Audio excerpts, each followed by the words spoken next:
我为侯府操劳数10年，我做夫君高中，官运通达，却没想到我的夫君却和我的妹妹滚到了一张床上。把门给我撞开！是。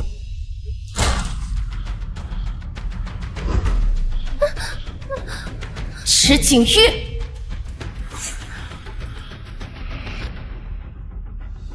池景玉，你不知廉耻！我是你的世子妃，我为侯府辛苦付出这么多年，你竟然和我妹妹行如此勾结之事，你对得起我吗？沈唐宁，当家主母，你配？你不会交际逢迎，只会敦促上进。 熹微当这个主母，比你合适多了。实话告诉你，我从一开始想娶的便是你的妹妹。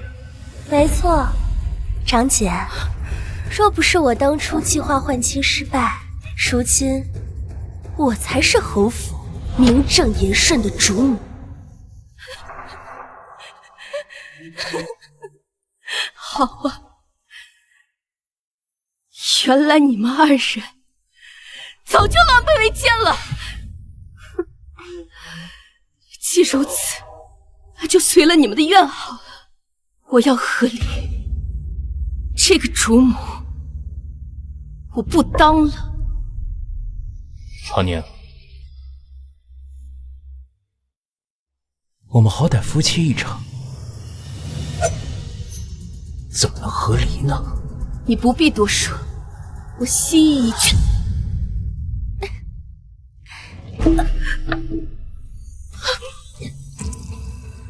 我堂堂侯府世子，怎能背上这苟且和离的骂名呢？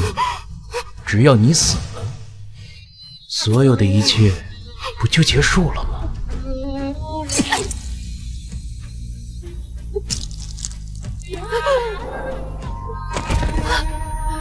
可笑我为主母之位操劳一生。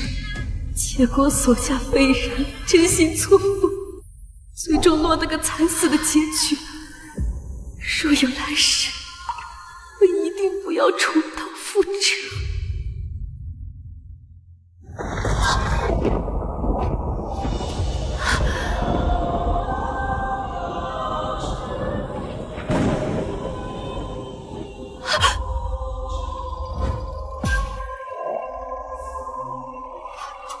我没死，我还活着。喜福，这是成妻那日，你重生了。小姐，你怎么了？熹微小姐吩咐过，今晚一定不能让她离开这个房间。 沈唐宁，当家主母，你配？你不会交际逢迎，只会敦促我上进。熹微来当这个主母，也比你好得多。池景玉，若不是我日夜督促你考取公母，你怎会风光高中，家宅安宁？既然你想娶我那个无能的庶妹，那我便成全你。我倒要看看没了我。 你能过得有多风光？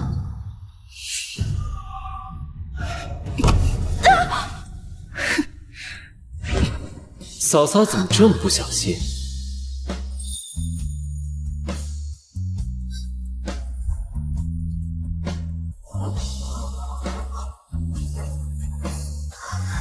这是迟宴。嫂嫂，抱着我，还舒服吗？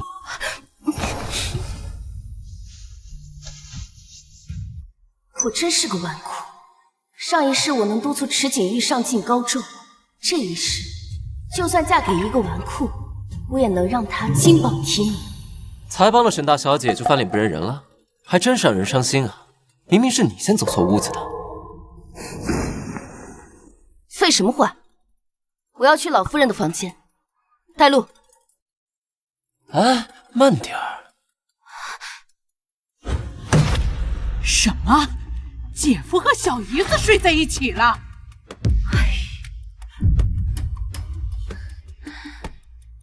正因如此，唐宁才想请老夫人主持公道。天哪！我这个未来嫂子不仅力气大，原来演技也这么好，看来大哥有福了。快叫人把世子和二小姐叫过来，千万不能让他们酿成大错。回禀老夫人，世子已经洞房了。什么？已经洞房了？这大哥真是糊涂，这新婚之夜怎么能跟别的女人厮混？怎么会这样？我未来夫君竟然和我妹妹……哎呀，唐宁，你放心，我一定让景玉给你一个交代。沈大小姐想要我交代什么？沈大小姐，不好意思，但我和虚薇已经有了肌肤之亲，我要娶她。长姐，都是我不好。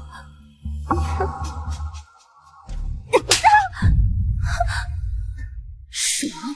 这一巴掌上辈子就该打。虚薇，你没事吧？沈唐宁，你疯了！赶紧给虚薇道歉，要不然我让你……这巴掌要是打在我的脸上，得有多疼！还好不是我夫人。祖母，你看到了吗？他连孙儿都敢打，孙儿是绝对不会允许如此嚣张跋扈的人成为我侯府未来的当家主母。世子不必为难，我也没说今天要嫁给你，我要嫁的人是二公子迟燕。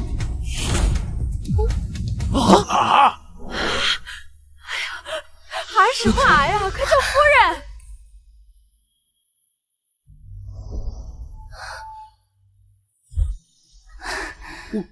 我也没同意啊。你同不同意重要吗？哎，唐宁啊，等结婚以后，这小子要是不听话，我帮你揍他。对，我们阿燕呀，能娶上你是她的福分，以后我们二房你说了算。来，把这镯子戴上，以后呀，你就是阿燕唯一的正妻。啊！看个戏竟然还白捡了个媳妇儿。多谢父亲母亲。沈唐宁因为一时之气嫁给我这个纨绔，万一以后后悔了，不会抛弃我吗？从当家主母变成纨绔夫人，有什么可开心的？沈唐宁，你这辈子算是完了。不劳妹妹费心，迟燕已经答应我了，从今日起，她会奋苦读书，并且在今年秋闱中取得前3甲。啊？有这事吗？夫君说是吧？我什么时候说了？姐姐，你怕是对迟二公子不太了解吧？他生性爱玩，最讨厌读书了。我的夫君如何，我自己会看，不必由外人评论。原来结了婚有人护着，是这种感觉。二弟，你若不想读，便可以不读，大家也都了解你。当然，大哥也绝不允许任何人逼迫你做你不想做的事。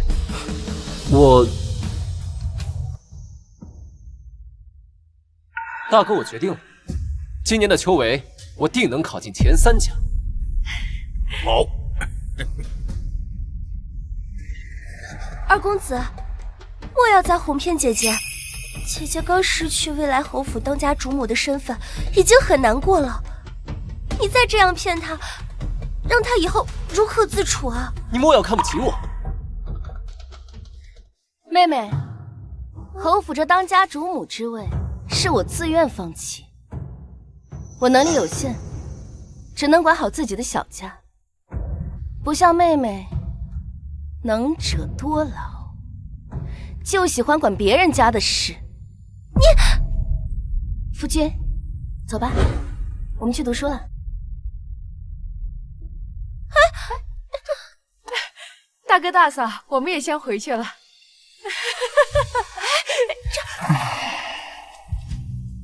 时候不早了，我们也告退了。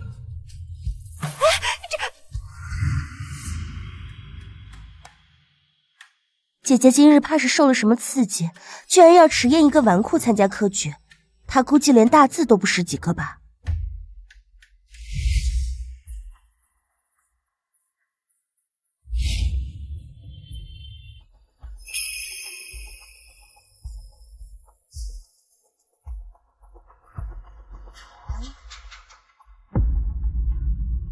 哇，这诗居然写得这么好！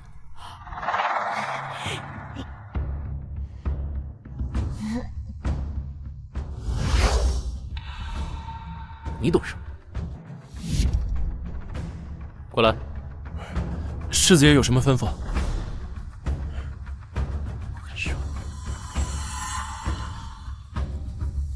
奴才遵命。迟燕，你从小就比我聪明，就连我如今被父亲器重，也是因为当初拿了你的实力。既然你不好好做你的纨绔，那就别怪我不念及兄弟手足之情了。早知道读书这么累，我昨天就不应该脑袋一热答应盛唐要读书科举。现在大话都说出去了，真是骑虎难下。二少爷，二少爷，今天保罗来了个稀罕宝贝，你要不要去看看？稀罕宝贝啊？不去了，我这溜出去，夫人又该生气了。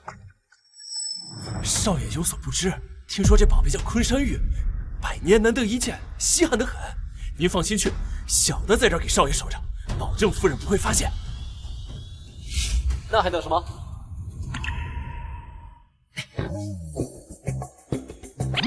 好。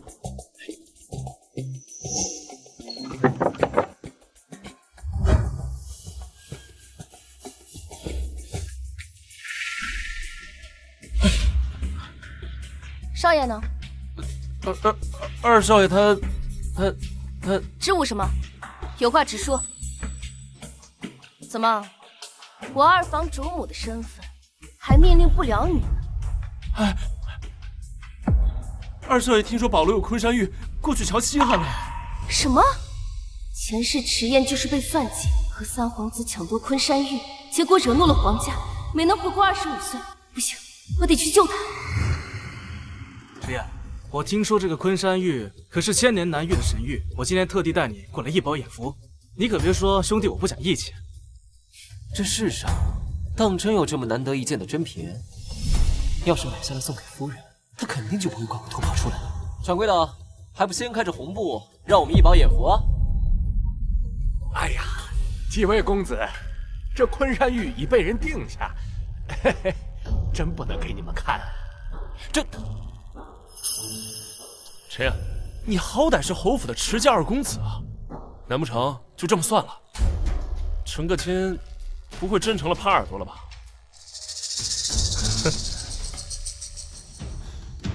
掌柜的，不让看，那总能买吧？上一个买家出多少？我迟燕出双倍。迟燕在哪？这金子好保险，迟二公子要花重金拍下昆山玉。你说什么？带路。是，二夫人，请随我来。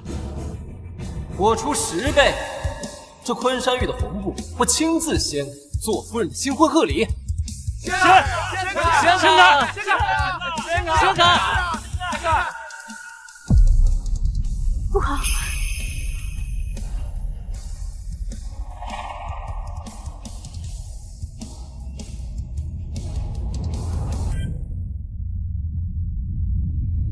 为了一块石头一掷千金，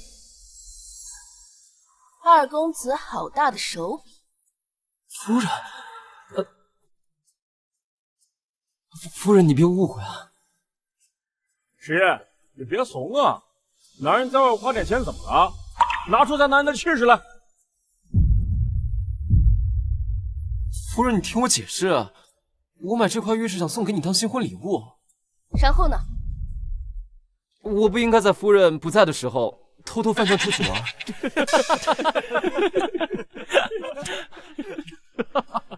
那玉呢？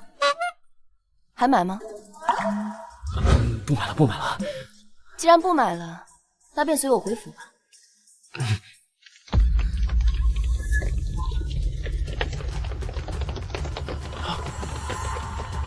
三皇子到！糟了，三皇子这个时候来，定是知道了迟燕夺宝一事。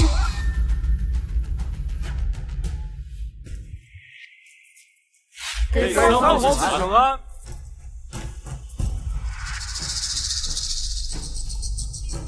听说你抢了我的昆山玉，二弟啊，二伯母对你寻常宠爱有加，要什么给什么。可是如果是寻常物件的话也就算了，可却是三皇子的东西，是断不能抢的。快，还给三皇子！我什么昆山玉啊？妾身只是来带不成器的丈夫回家的。三皇子若是不信，问问其他人便知。啊，对，迟儿翻墙出来玩，沈大小姐过来抓他回家。是啊。弟妹，我知道你是想要帮我这不成器的弟弟开脱，但是呢，骗到三皇子头上，这就是你的不对了。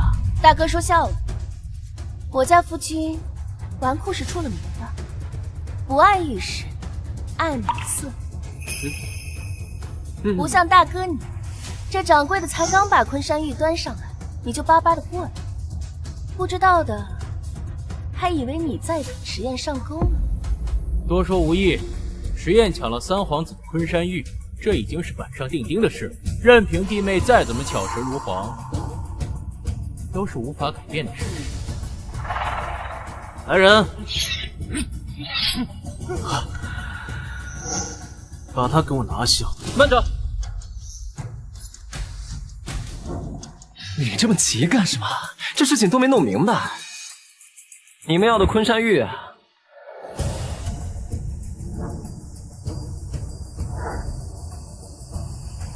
不就在这儿吗？怎么可能？这不可能啊！迟燕怎么没有把昆山玉买走呢？殿下，既然是场误会，那妾身便带着夫君回家了。夫君，走吧。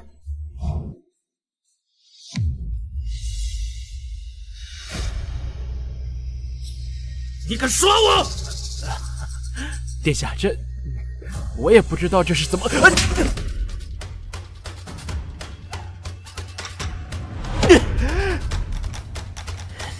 沈唐明，为什么要坏我的好事？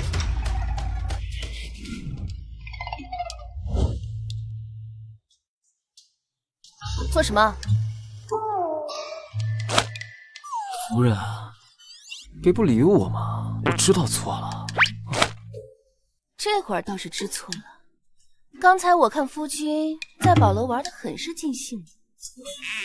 没有，夫人，我错了，我一定不会有下一次，你就原谅我。想让我原谅你，也不是不可以，但得答应我一件事情。夫人，你说，无论什么事，我一定做到。无论什么事，一定做到。好。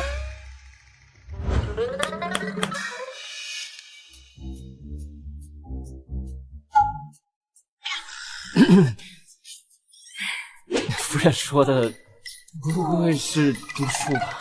没错。秋闱前，我要夫君把这些书全部都读。这么多书，怎么看得完啊？怎么，夫君就是不愿意？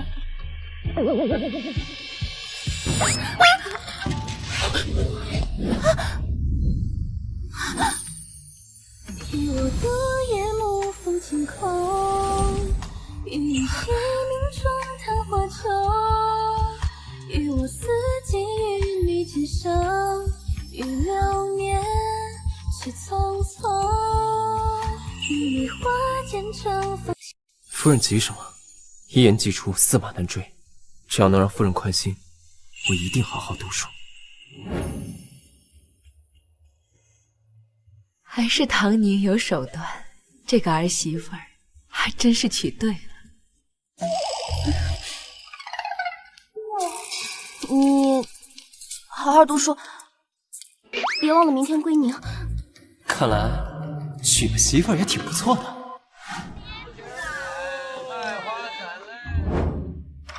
今日归宁，二位贤婿不必拘束。本来熹微代替唐宁成为侯府未来主母，还怕唐宁委屈。现在看池二公子一表人才，和唐宁啊，简直就是天作之合。天作之合，我看未必吧。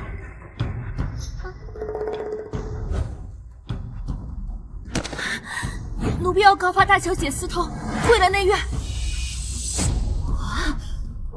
该来的果然来了。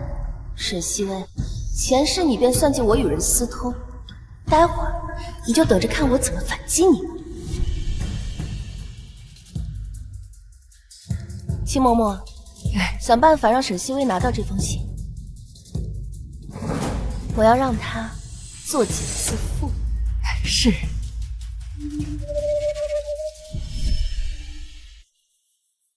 看夫人胸有成竹的样子，应该是早有准备。放肆！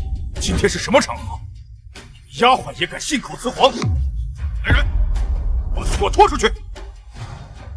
爹，你这样处置，别人会以为你故意偏袒张姐，倒不如就让这丫鬟把话说清楚，也好不给姐夫留下误会。清者自清，我相信张姐绝对不会做这种事情的。既然妹妹这么说，看来今日这丫鬟是非说不可了。我这也是为了证明长姐的清白呀。熹微说的有理，你说吧。奴婢日日侍奉大小姐，看见大小姐与外男私通，实在不吐不快。这封大小姐亲笔所写的情书就是证据。呈上来。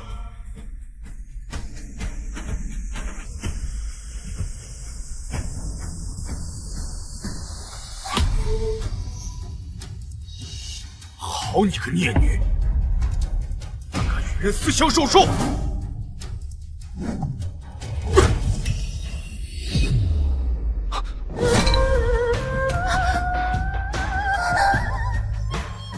夫人没事。夫君，好烫啊！疼不疼？孽女，你还敢笑？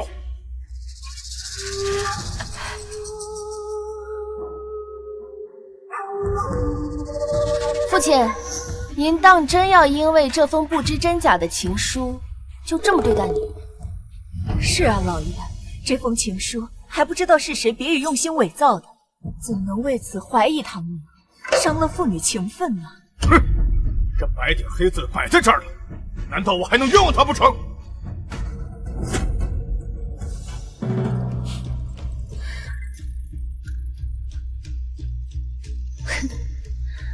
父亲，这封情书并非出自女儿之手，这明明就是你的字迹，难道你还想抵赖？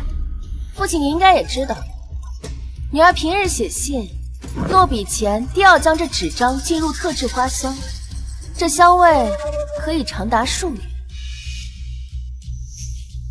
可这一张纸却无半点气味。许是放置时间久了，香味散了。妹妹看都没看过，就知道放置久了。长姐，我就是随口一说，并非疑心你。当然，是妹妹思虑周全，我应该感激你才是。世子博学多才，这墨痕新旧，应该可以辨认。那是当然。你夫君在这儿，需要别人帮忙吗？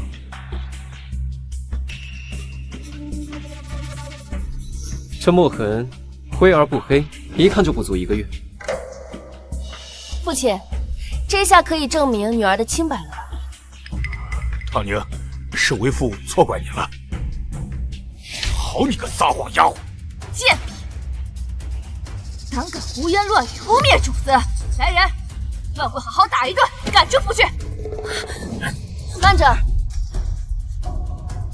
放开！璎珞，看来这幕后主使之人已经把你当作弃子。你若现在说实话，我还可以放你一条活路。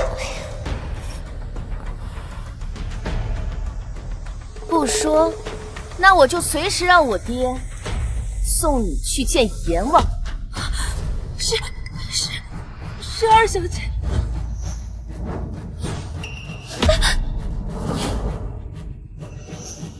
一个丫鬟，不清不楚说什么呢？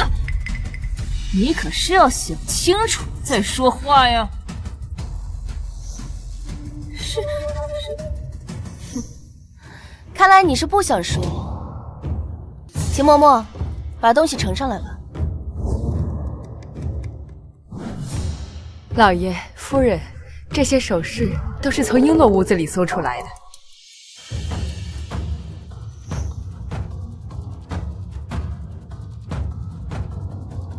哇，这根簪子可是珍宝阁的镇店之宝，这上面的红宝石品相极佳，没个500两可下不来。夫人，你娘家的丫鬟待遇这么好吗？夫君说笑了，这钗子，这丫鬟自然是买不起。不过，我倒是见妹妹簪过，也不知怎么如今就到了这个丫鬟手中。莫不是……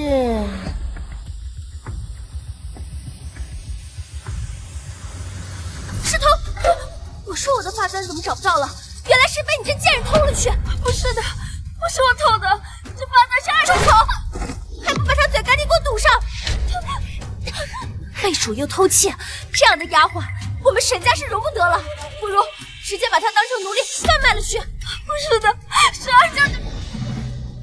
爹爹，这丫鬟如今留着，也是个祸害。依我看，不如直接处死，更好。天哪，没想到我夫人长得这么美，手段却这么狠，师傅该不会也对我使这样的手段吧？丫鬟诬陷唐宁在先，又偷了熹微的首饰，怕是留不得了。那就按唐宁的说法，乱棍打死吧。不是的，是二小姐。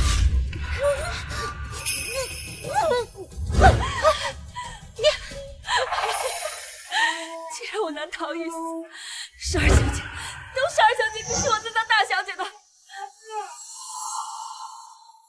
你竟然用如此肮脏的手段诬陷你长姐，你还真是蛇蝎心肠啊！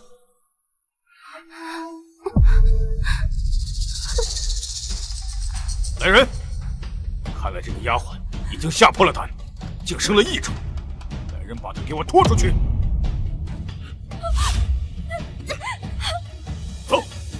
没想到这沈昌竟是个宠妾灭妻的糊涂蛋，看来唐宁之前肯定没少受委屈。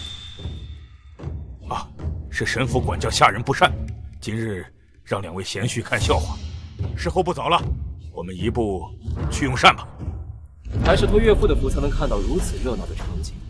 但今日我夫人无端受此诬陷，这教唆丫鬟的主子该如何处置？没想到这纨绔居然还会为我出头，这感觉好像还不错。这自然是要处置的。爹，你给我闭嘴！大好的日子都被你给毁了。抄3面家法，给我呈上来。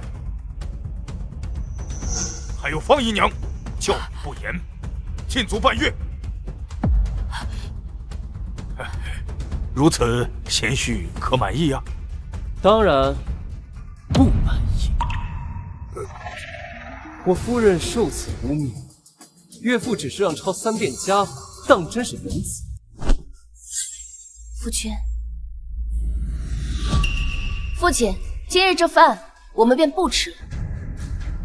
女儿告辞。夫君，我们走吧。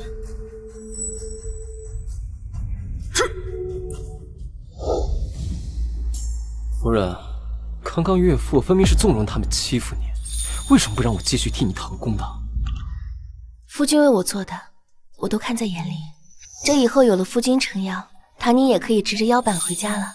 这点你放心，在纨绔里，你夫君也是出了名的，有我在，没人能欺负你。走吧。走。本来我还担心唐宁嫁给这纨绔二公子，日子会过得艰难。今日一见，看来二人是情投意合呀，我也能放心了。姐姐命好，讨婆母和夫婿欢心，不像我，不讨婆母喜欢，每日还要找婆母晨昏定省。这时辰也不早了，我得赶紧回去了，要不然又要被婆母责罚了。哎呦，可怜的女儿，赶紧回去吧啊！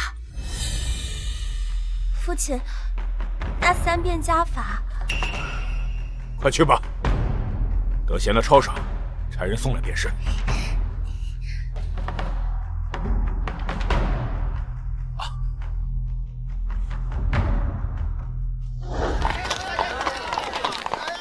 你是不是傻呀？竟徒手去接那热茶，还疼不疼？夫人给我吹吹，吹吹手就不疼了。我这跟你说正事呢，还在这嬉皮笑脸，没个正形。夫人，现在耳朵也疼，但手更疼。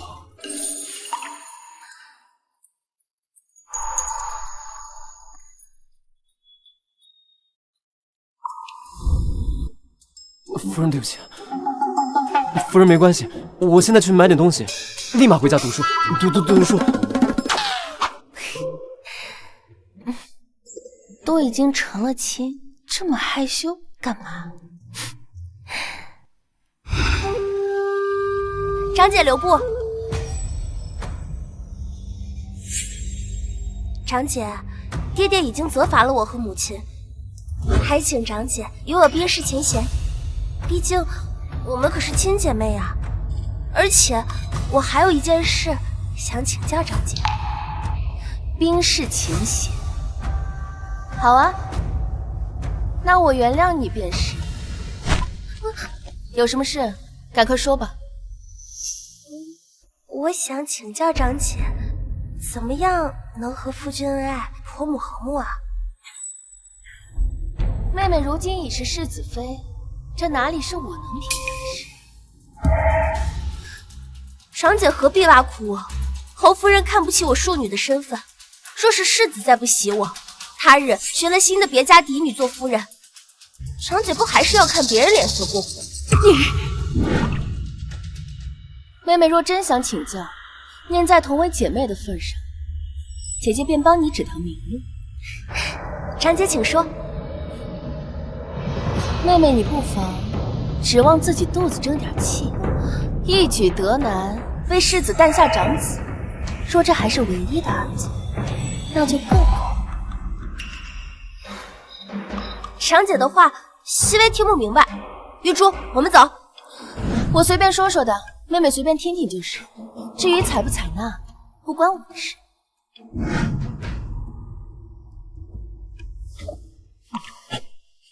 熹微，我见你独自来到二弟的院子，久久未归，心里放心不下才寻来的。怎么一脸失魂落魄的样子？有人欺负你？没有的事，长姐心里还怨我。这怨你不是应该的吗？啊！我夫人被你这般构陷，她不怨你，难道还要谢谢你？二弟，怎么和你嫂子说话？大哥是不是记错了？这侯夫人从来没认同过她侯府夫人的身份。告诉你，即便如此，你也不能这么和熹微说话。我夫人被人背后编排，我还不能替她讨回公道。大哥，你忘了，我这人护短，不叫蛮臣。居然连一个纨绔都能在这儿质疑我的身份，看来得尽快怀上孩子，稳住世子夫人的地位。西薇，我们走。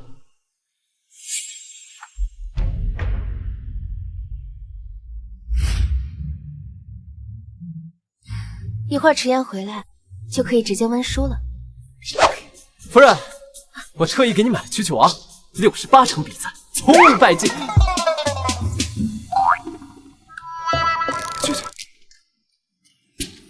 我去！夫君，你在找什么？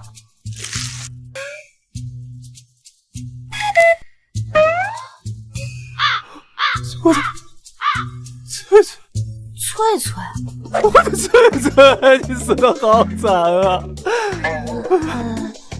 这只翠翠对你来说很重要吗？你随我来。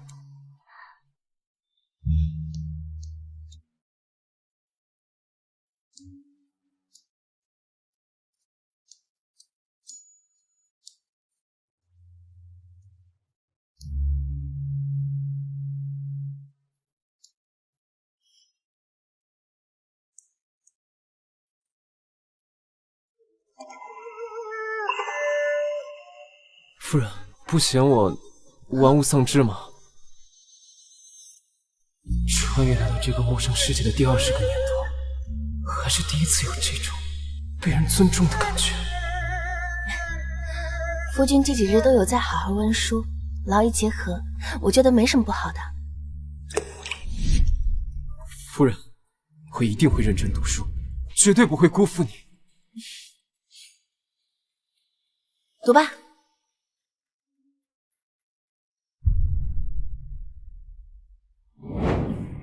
夫人，二小姐，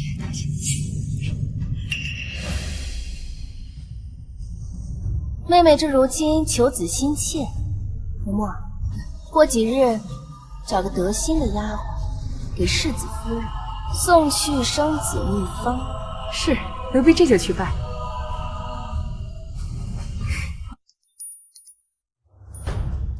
玉珠，生子秘方找到了吗？小姐，还没有消息。那老太婆一直不瞒我庶女身份，这几日更是变本加厉的想为世子寻得高门大户的嫡女，将我取而代之，不能再等下去了。我没听错吧？这才过了多久，夫人就打算给世子再娶一门妻子啊？那还能有假？夫人向来不喜欢沈二小姐。这老太婆竟然打算的这样的好算盘，还不是因为沈二小姐怀不上呢。家有这名门贵族，没有个儿子傍身，怎么能行呢？哎，听说你嫂子上个月终于怀上了，听大夫说还是个儿子。那可不是嘛，多亏了之前的老道士的偏方，我还抄了一份呢。万一之后用得上呢？什么偏方这么广泛？让我看看。侯府的下人便是你们这般，汤汁的时间将主子折根的。主子，奴婢知错了，奴婢再也不敢了。把你们刚刚说的秘方交出来，滚吧！主子您看，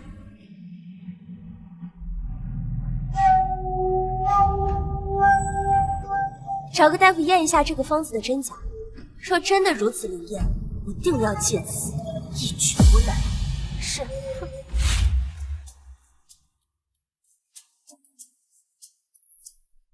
小姐，成了。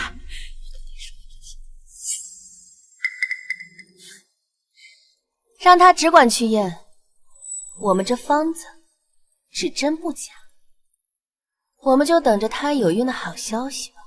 好。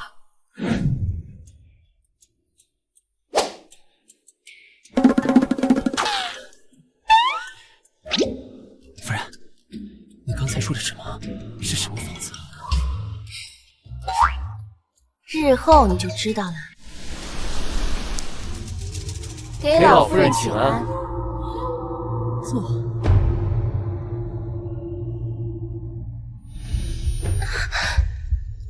西薇，你这是怎么了？身体不舒服吗？只是近日来时常有些头晕罢了，世子不必担心。看来这偏方确实有效。今日我倒可以助她一臂之力。妹妹这模样，倒是和姨娘怀孕时很像。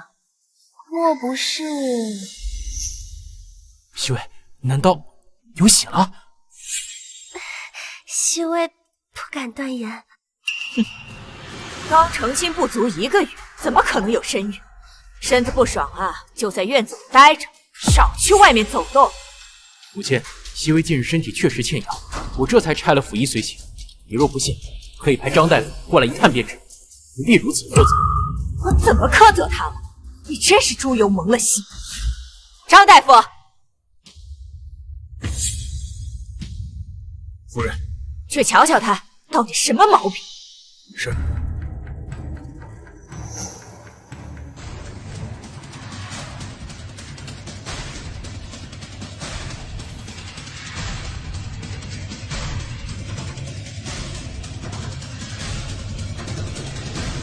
回侯夫人，世子夫人万人总监，我来不利，这是有喜。夫人这一记送子偏方，还真是闹得张姐家鸡犬不宁啊！你好啊，我向来有仇。西薇，我们有孩子了，日后你需要好好养着，切莫累着。这孩子留不得。好了好了。沈西薇故意在请安的时候来这么一出，就是想让她怀了身孕的事，在众人眼前过眉目。侯夫人轻易处置她不得，还算是有点脑子。你个糊涂东西，我还没有为你寻得贵门嫡女，区区庶女的孩子怎能当嫡子？娘，你为什么如此针对西薇？夫人，妾身知道你不喜欢我，可孩子是无辜的。祖母，还请您为我们娘俩主持公道啊！西薇，这是做什么？母亲，我知道你生气，但你实在要罚，那就罚我，切莫为难西薇和她腹中的孩子。二妹妹和世子这般伉俪情深，倒是让人心生动容。侯夫人，不如您就成全这二位。对啊，大伯母，这腹中的孩子也是一条生命。好了，她肚子里怀的毕竟是我池家的骨肉，肯定是要留下的。至于其他的事情，以后再说。散了吧。这孩子即便生下来，也休想母凭子贵。这大伯母看来和长嫂成见很深呢。我的事用不着二嘀咕。西薇，你切莫埋怨母亲，她说话向来心直口快。世子放心，西薇不会的。等我生下了这个孩子，一定能坐稳世子妃的宝座。哼，等着瞧吧就。沈西薇用了这个方子后怀孕了的女子，还从未有过平安诞下来。哼，你就好好享受这最后几个月舒坦的日子。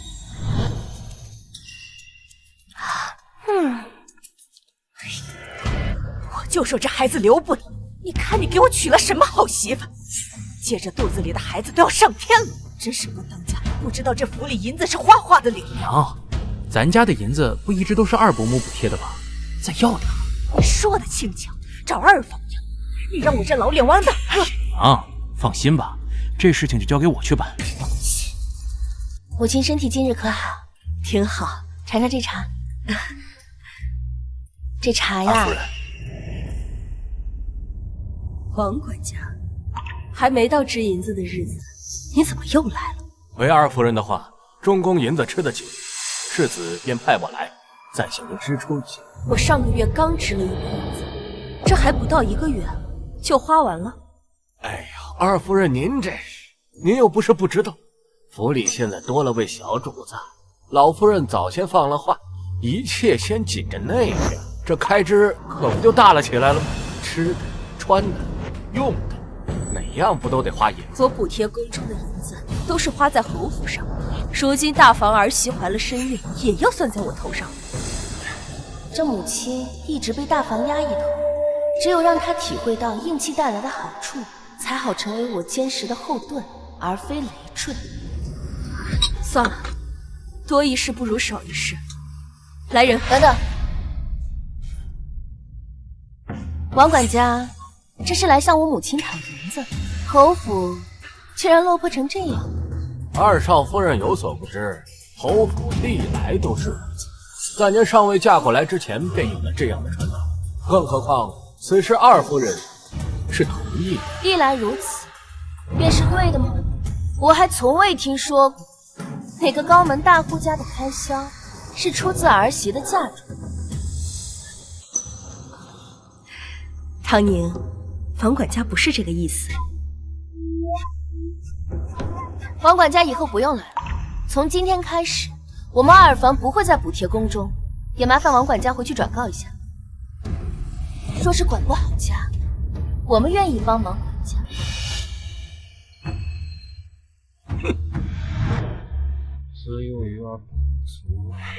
哎，王管家，少夫人在我娘房里吗？我来找她避暑。二少爷您去吧，少夫人在呢。王管家这是怎么了？脸色这么差。方才唐宁借阅了，母亲勿怪。好孩子，娘知道你是为了咱二房好，说来也怪，我们做父母的不争气，否则哪用得着看别人的脸色。我明白母亲的良苦用心，但如今我们若想挺直腰板生活，关键还得看夫君才是。唐宁，我活了大半辈子，居然没有你看得透彻。可是阿燕她也不是读书那块料啊。母亲，明日我想去普陀寺进香，为迟燕的仕途求个顺遂。唐宁居然相信我能入仕？求仕途？你那么肯定阿燕她能考得上，迟燕又不笨，为何考不上？前几次许是运道不佳，这次我们再试试，一定能成功。行。前世三皇子就是攀上长公主，才一举夺位。这一世，我要让长公主做迟燕的靠山。他倒是比我还有信心。我在听我夫人的话，你在干嘛？二公子莫怪，小的路过，路过。这莫名其妙。唐宁当真这么说？帮忙管家？他沈唐宁算什么东西？还好，得让他进我侯府去，否则还不翻了天了。母亲，他向来都是这般嚣张跋扈。沈唐宁明天去普陀寺进香，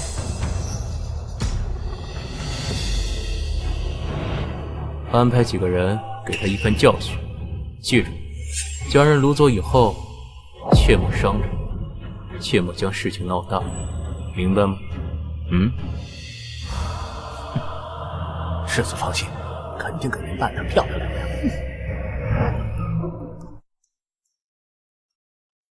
我记得前世今日长公主会秘密来此上香，一会儿我一定要想办法拉拢她才行。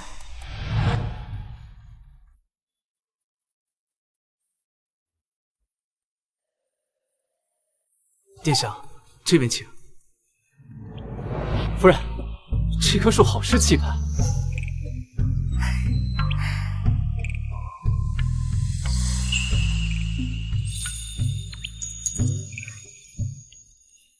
这是姻缘树，此乃许愿树，不止姻缘，还可以求其他的，很灵的。施主要不要试一试？不必了，一棵树怎么能助我美梦成真呢？劳烦为我取一棵吧。稍等，夫人不是不信神佛吗？佛祖面前不可妄言。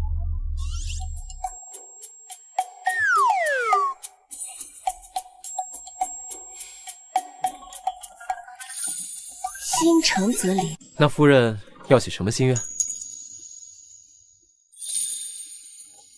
愿惦念之人顺遂如愿，愿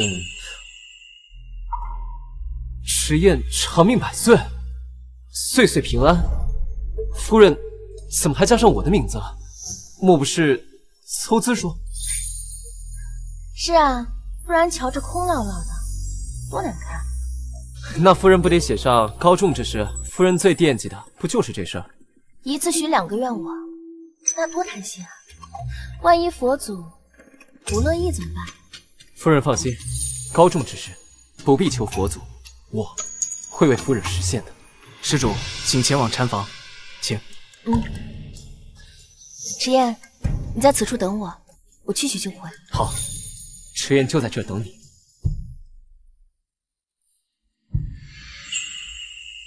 愿我平安。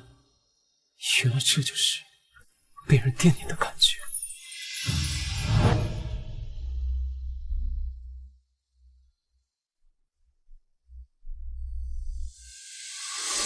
我不信佛，此次前来，只为求个心安。属于我的，我会亲手去争取；复古的，我一定会让他付出代价。今朝隐忍蛰伏，只待他日潜龙在天。沈家女，你好大的胆子，敢在本宫面前耍心！殿下恕罪，传言长公主的性格难以琢磨，今日一见，果真如此。不过为了二房一家的今后，一定要拉拢长公主，帮助太子夺嫡，以免三皇子上位后，池景玉鸡犬升天，对迟燕下手。唐宁此次前来，是为了太子殿下。太子殿下在北疆征战数年，劳苦功高，此次回京，理应加赏封爵。唐宁恳请殿下，如果不站在太子这边，也请不要站在太子殿下的对立面。哦，你的意思是，太子满身功勋，班师回朝，皇上不仅没有赏赐，还将其幽禁半年，是他的对立面。三皇子搞的鬼。殿下聪慧过人，自有决断。唐宁只知太子殿下文韬武略，深得人心，其余唐宁不敢问。大逆不道的话都让你说遍了，这会儿又说不敢妄言了。本宫喜欢你的演技，女子有此魄力，的确少见。唐宁的荣幸。沈唐宁，你既想让本宫听信于你，帮太子夺嫡，就让本宫瞧瞧你的能耐。去吧。看看我的能耐，难道长公主不愿帮助太子，而是想让我来帮太子夺嫡？总之，如若长公主能帮助太子夺嫡，池景玉失去了三皇子的依仗，便无法对迟燕下手。如若迟燕能够逃过死劫，二房便能得以延续。我也算没有白来一世。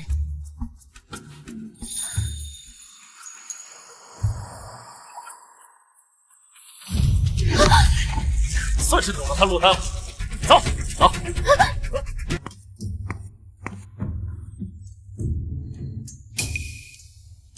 哎，师傅，有没有见一个穿碧色裙衫前来祭拜的女子？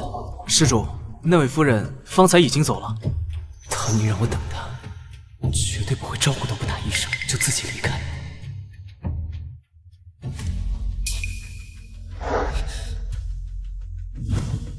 这是唐宁今天佩戴的耳环，莫非他出事了？师傅，这下山的路有几条？2条，一条常走的大路，还有一条隐蔽的小路。隐蔽的小路在何处？那里。多谢。殿下，沈大小姐被绑走了。这丫头还属实挺招人恨。罢了，世间有勇有谋的女子，实属少见。带几个人去寻她，务必要护她周全。是。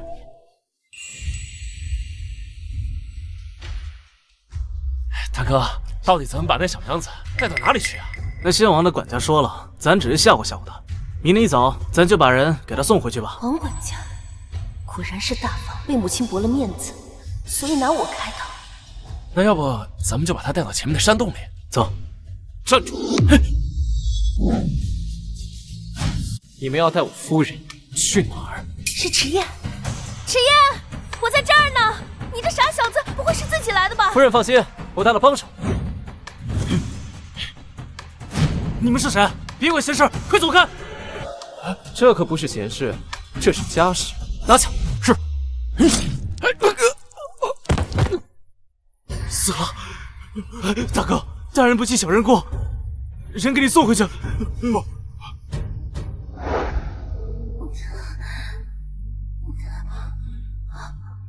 夫人没事，放心吧。迟燕，这些人是谁？沈小姐，属下听从长公主吩咐，前来护您周全。长公主？长公主如何得知我被绑架了？当然是机智过人的夫君我问路的时候被殿下听到。夫人注意，这一脚会很帅。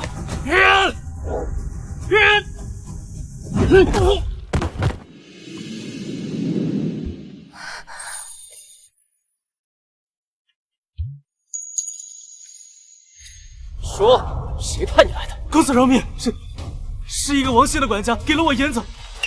王管家，大哥的人，石景玉派你来的。除了王姓的管家，其他的我一概不知。十二公子，道上规矩，若是出卖买家信息，会被同行唾弃，怕也活不久。那便杀了。杀了？杀人犯法？要想揪出幕后主使是谁，回去问王管家便知。但今日，我要让他们知道，我从来不是任人拿捏的软柿子。诛杀所有小贼！劳烦把这些人送到大理寺。大理寺有决断之后，还请给我一个说法。顺便转告长公主殿下，若想揪出这幕后主使是谁，还请大理寺少卿柳大人才是。沈大小姐放心，走。夫人，夫人不是说没有受伤吗？腰磕了一下，得罪了。自从迟延开始读书，没了那股子懒散味，相貌看着也越发英气了。你看我干嘛？夫君，谢谢你来救我。回家。沈唐宁出门这么久还没回来，事情办得不错，赏你了。多谢世子。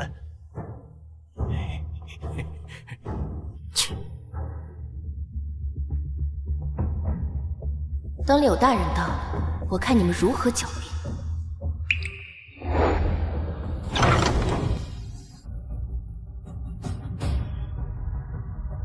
哪个不长眼的，闹出这么大动静，作死吗？狗东西，看清楚爷爷是谁。二公子，我是世子的人，你没权利这么对我。你说对，我找的就是你家世子。石燕，好大的派头啊！这又是在打谁的脸啊？是啊，你一个庶出二房的落魄少爷，一点也没学会二夫人寡淡无争的心性。世子莫怪，事急从权，我夫君这也是不得已而为之，否则一会儿大理寺来要人，丢的可就是整个侯府的脸。沈唐宁，你什么意思？关大理寺什么事？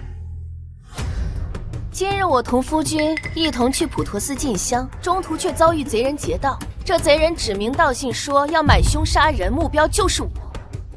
世子不妨猜猜，这买凶的人是谁？买凶杀人，这简直愚不可及。正是世子的手下，王管家。我只是让你几个混混吓唬一下他，哪来买凶杀人这么说？这分明是夸大事实。二公子，你就是血口喷人，我从未做过这样的事。别，你说是王管家办的，你有证据吗？现在把那几个歹人叫过来，咱们当场对质。那几个人已经死了。死了？那你的意思是，他们死无对证？不好了，大理寺少卿柳大人来了。你说什么？此事都弄到大理寺去了？柳大人前来，有没有说此行是为了什么？柳大人，我此番前来，乃是受长公主之托，带王府回大理寺调查。王管家，好大的胆子！说，这个狗东西到底是谁指使的你？侯爷明鉴，小人冤枉啊！今日长公主与贵府二少夫人一见如故，便叙了会儿话。谁料分别之后，二少夫人竟然在普陀寺内被人挟持，还好遇上了长公主的侍卫，侍卫将人带回大理寺，说贼人生前亲口承认，是收了侯府王管家的银子办事。对，柳大人说的，无一字错误。柳大人，原来确有此事，我侯府断然不能留这种穷凶极恶之徒，还请柳大人依法办事。石头，我说我的发簪怎么找不到？原来是被你这贱婢偷了去。事情败露，便不论分说，舍弃棋子，撇清关系。不愧是睡一张床的一对贱男贱女。柳大人，人本侯就交给你处置了。侯爷放心，下官定然尽心尽力。此事因我而起，还望大人莫要声张，否则这传出去，丢的还是侯府的脸面。二少夫人放心，下官今日来侯府，只是向侯爷讨杯茶喝。多谢刘大人，带走。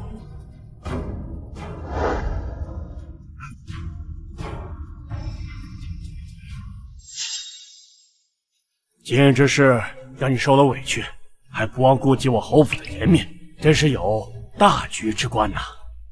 唐宁认为侯府应人人如此，唐宁只是做了分内之事罢了。夫人，今日让你受了委屈，这王福是我大哥的人，否则我一定要打他半死，替你出气。你什么意思？我不是跟你说了和我没关系吗？够了！这就是夫人管的家。哎呀，此事妾身真不知情啊！那腿长在王管家身上，妾身总不能时刻盯着他不成啊。夫人管家辛苦了，难免心有余而力不足。不如这样，就此趁此机会，放下肩上的担子，好好歇一歇。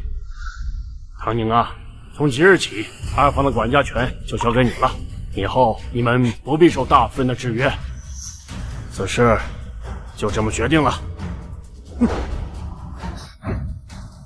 侯爷，侯爷！娘，你没事吧？娘，快请大夫！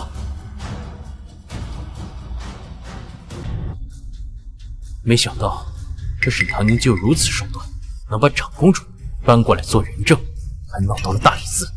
本来世子只是想给他个教训罢了，没想到他心机竟然如此深重，还将事情闹到了大理寺去，反过来夺了母亲的管家权，真是恶毒。不过是一半的管家之权，我倒要看看那几个即将破产的铺子，他沈唐宁该如何管理。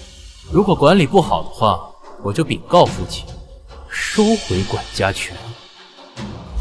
夫君，君子都以梅花作为气节的比喻，不如今日夫君做一首咏梅的七律吧。哪会作诗啊？算了，随便写一首吧。众芳摇落独宣言，占尽风情向小园。疏影横斜水清浅。后面的我实在想不起来了。夫君作诗进步很大，这诗对仗工整，只是后面怎么不做了呢？这后面我一时对不出来了。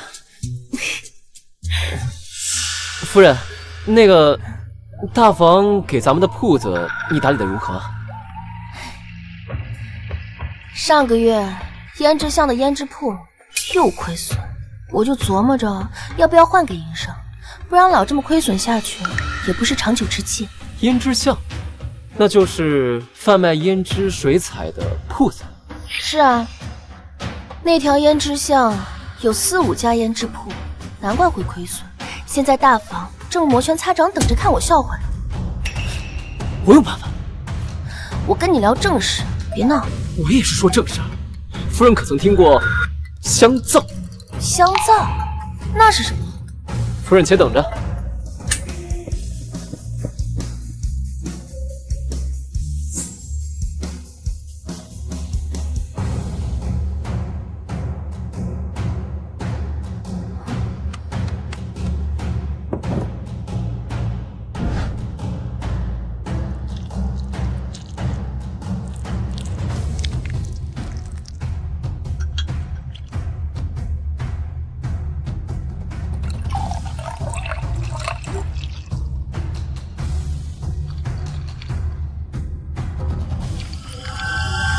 做这些事情的他，与平日截然不同啊！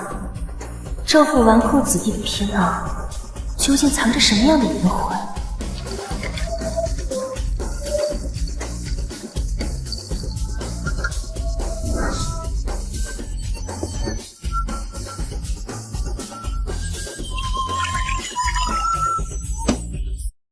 好了，这样就行了。这个叫香皂，酒用呢，不仅可以去除油脂，还能让人的皮肤变得光滑细腻。有这等神奇的功效，夫君莫不是在骗我吧？这些都是我在书中学到的知识，我怎么会骗你呢？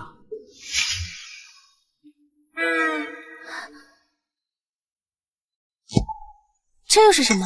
这个叫口脂，是专门做给你的。那夫君为我梳妆吧。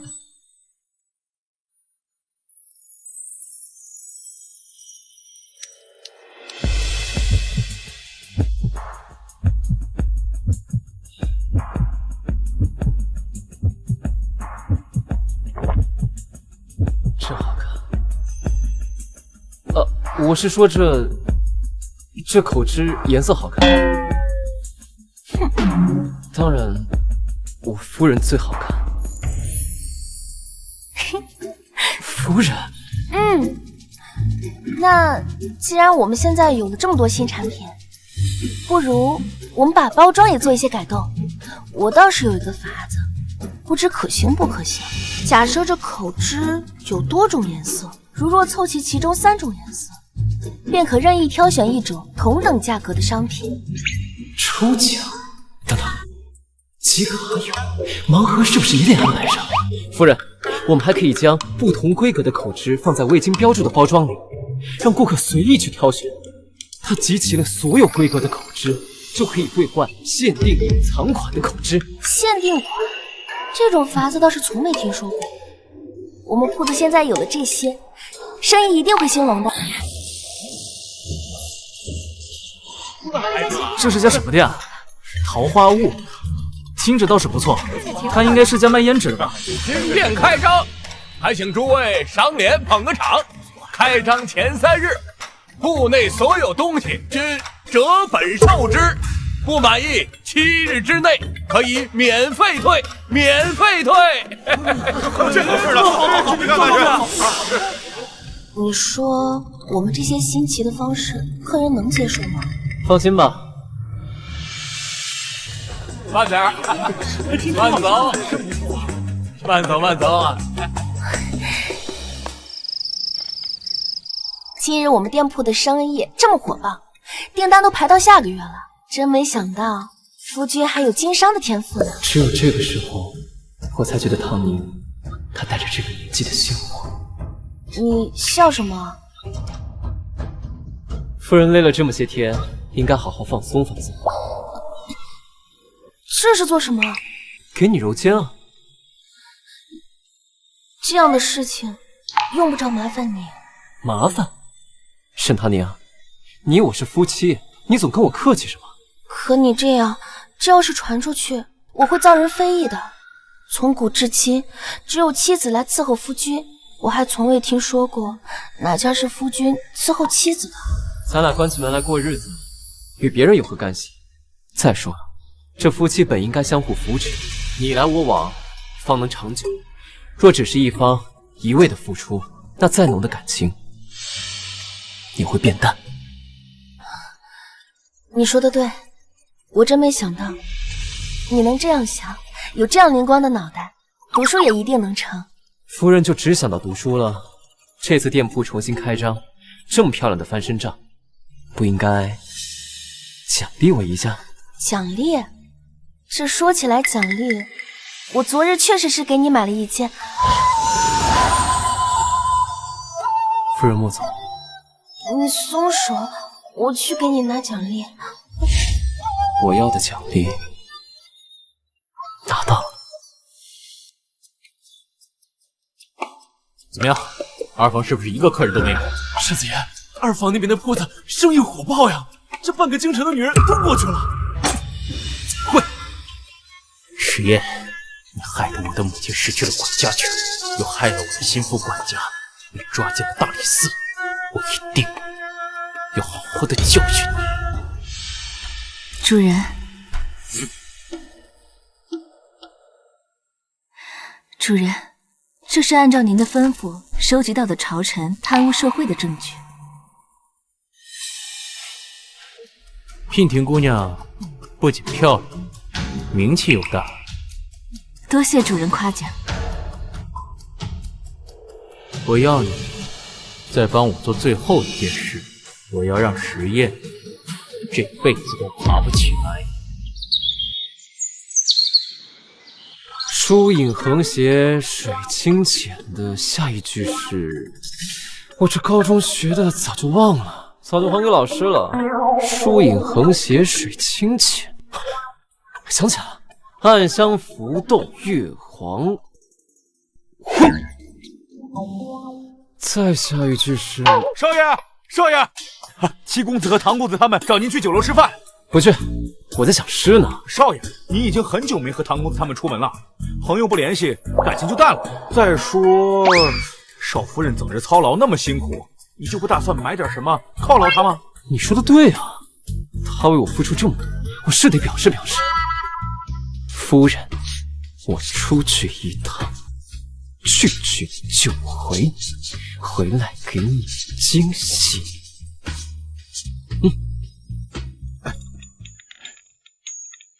阿燕，先放下书来歇歇，用早膳了。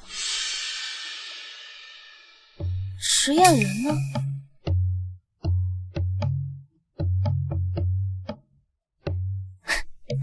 惊喜，还是小孩子心性。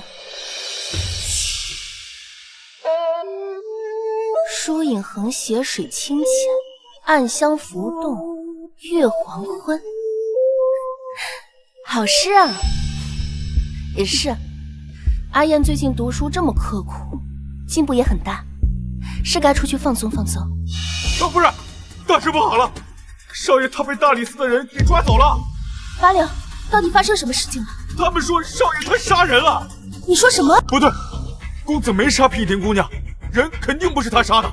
到底发生什么事了？听说今日娉婷姑娘要在长乐坊献舞，季公子和唐公子他们提议要去瞧瞧。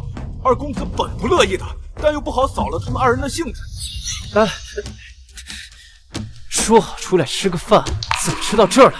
哎呀，机会难得嘛，快走啊！哎，那说好，我们边看边吃，吃完还要回去读书呢。读什么书？因为当时门票太贵，小人就没跟随公子一起进去。不过后来大理寺来人说，公子贪图娉婷姑娘美色，醉酒强迫。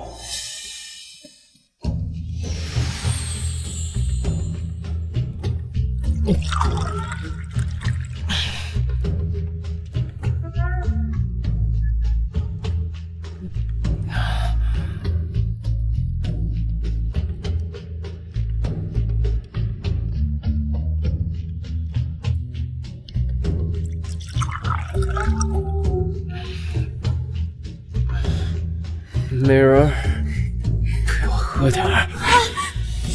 公子，自重。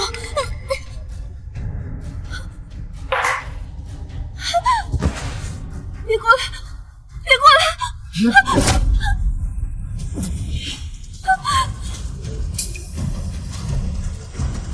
过来！别过来！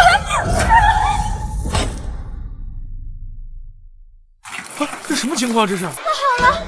娉婷姑娘坠楼了！再后来，娉婷姑娘坠楼，大理寺的人又说公子行凶，便把公子带走了。不过我后面打听到，没有一个人看到公子亲手推娉婷姑娘下楼。那季无涯和唐旭呢？据说事发的时候，季公子和唐公子并没有和公子在一起。少夫人，你要相信公子啊！且不说他酒量极好，轻易不会喝醉，就算是喝醉了，那也只会抱着只公鸡睡上一宿，绝对不可能干出如此丧心病狂的事啊！你说你家公子酒量极好？对啊，这件事怕是冲着迟燕来的。白了，这件事情先瞒着老爷和夫人，你去准备些御寒的衣物。今夜我去大牢看望公子，这件事我要亲自问个明白。是，小的这就去准备。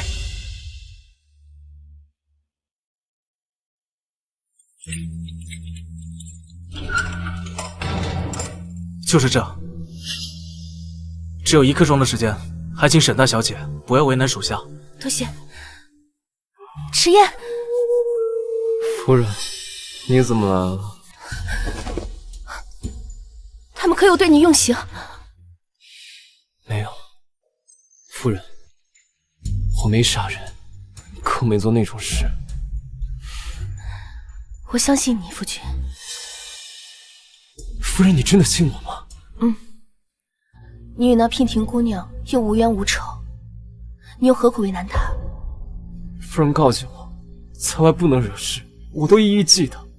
今日吃酒，我也只是吃了2杯。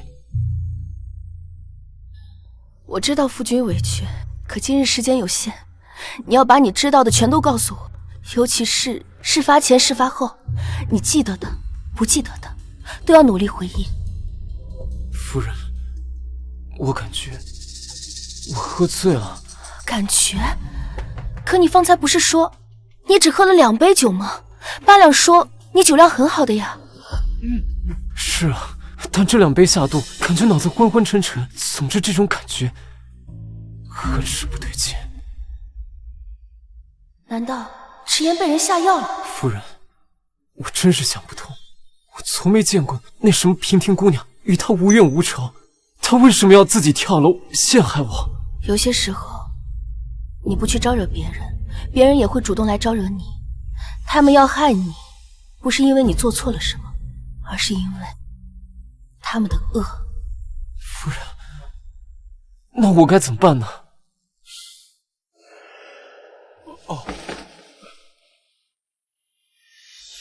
你现在要做的就是好好照顾自己，然后等着我来接你回家。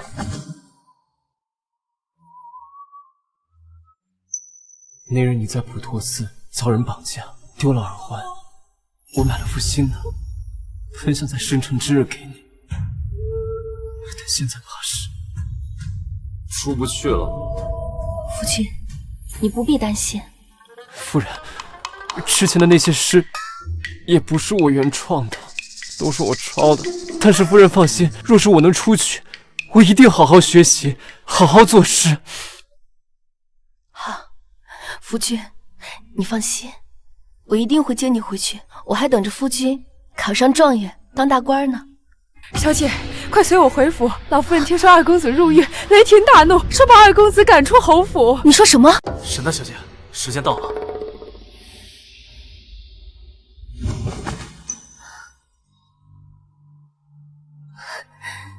迟延，你好好照顾自己，其他的一切交给我，我一定会带你回家。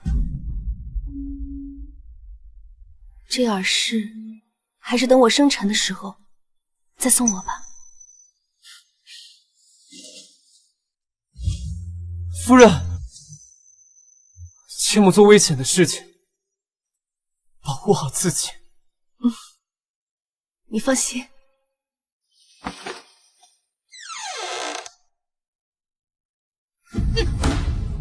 老二家的，这就是你教的好孩子。平日里斗鸡走狗，不务正业，不咬咬牙还能睁一只眼闭一只眼，可如今他居然沾了人命官司。迟延竟然杀了人，哎呀，真是罪过！混账！迟家居然出了这个无法无天的孽障，这让我怎么向列宗交代？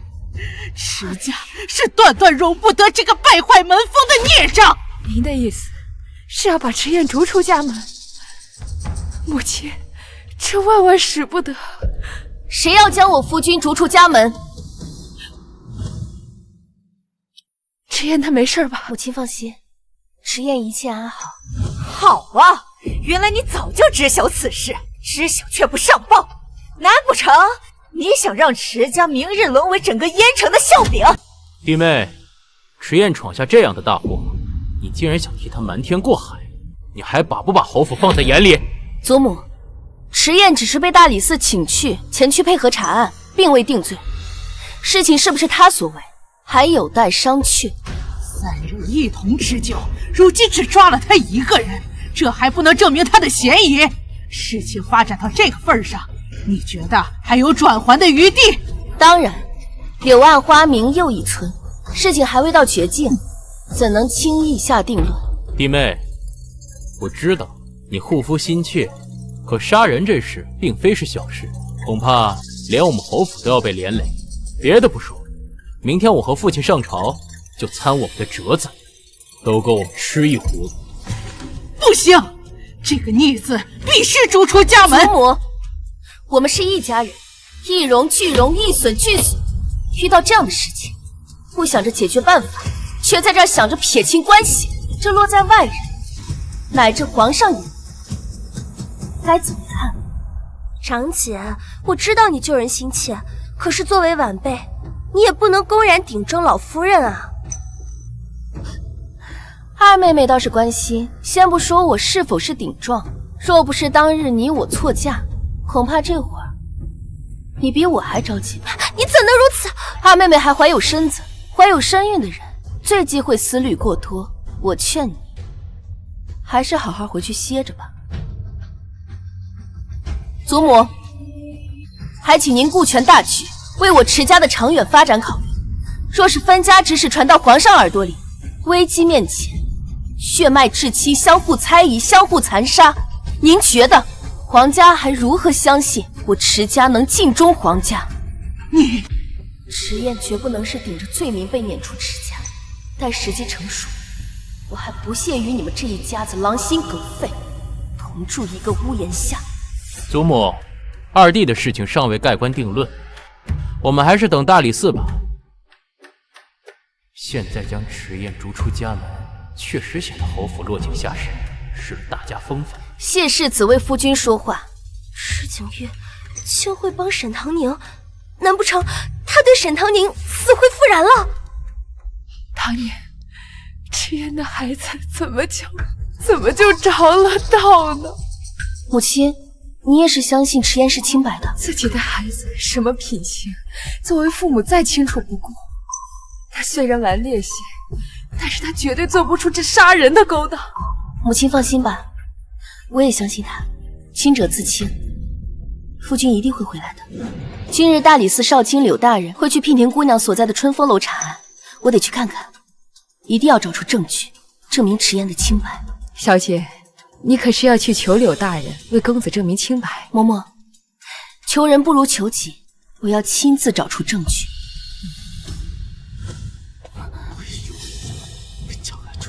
我哪能想得到这是和池燕一起吃酒的那2个人。沈太小姐，我们都相信这件事情肯定和池燕没关系。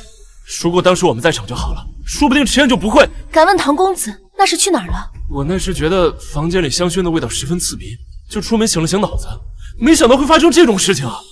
总之，我们难辞其咎。那此事，唐公子可有向大理寺说明？这还没有。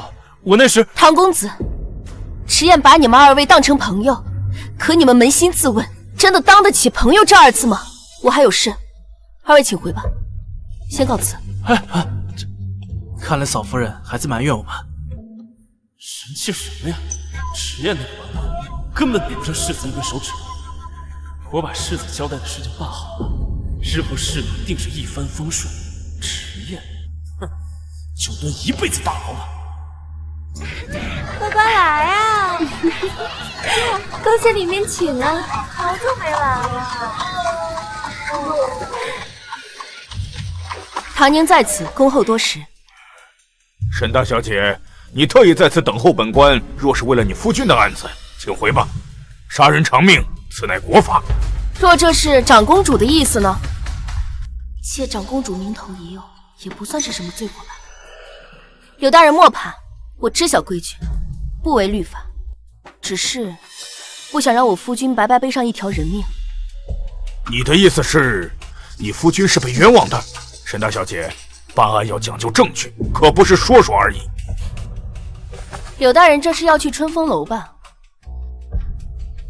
我以为女子心思细腻，若您带我同去，定能帮你找到证据。随我来。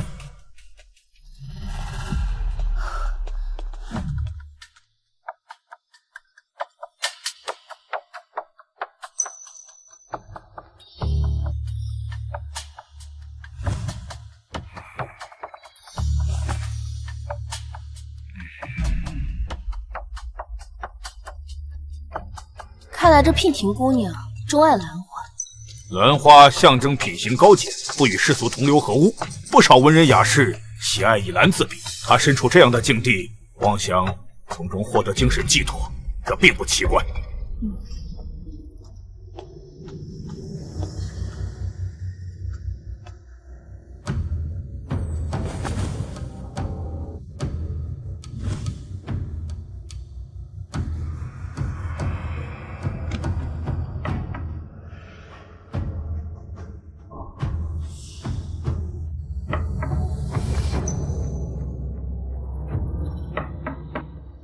里面是空的。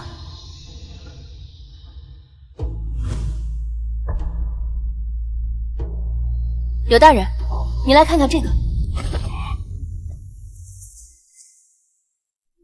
没想到姑娘房里竟有暗格，看来这娉婷姑娘并非普通烟花女子。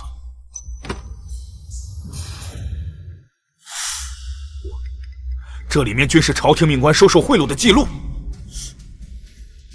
是娉婷姑娘知道了这些秘密，自知时日无多，迫于无奈，所以自杀。参见大人。你就是锦绣，不必紧张。我找你来就是了解一些娉婷的情况。大人只管问，妈妈说了，让奴婢配合大人。你伺候娉婷多久了？回大人，有3年了。你家姑娘平日里有什么爱好？最近和什么人走得比较近？姑娘平日里闲暇时就喜欢下棋、抚琴，没事也会研制一些香料水粉。香料？我那时觉得房间里香薰的味道十分刺鼻，就出门醒了醒脑子，没想到会发生这种事情。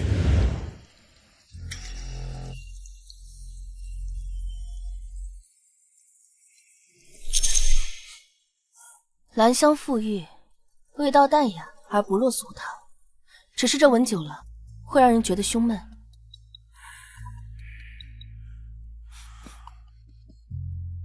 你家姑娘很喜欢这个味道。对，姑娘尤其喜欢兰香，可市面上难寻，就算买到了，她也不甚喜欢，所以就只能自己研究香料。沈大小姐，这个香囊和娉婷上的香囊是一样的，单独使用并没有问题。可若与昨日游船上的苏合香混用，却能让人短时间的失去理智，为人操控。什么？但这2杯下肚，我就很晕沉。总之，这种感觉很是不对劲。难怪迟燕说，才喝了2杯酒就觉得神志不清了。不好了，着火了！坏了，他们要毁尸灭迹！快走！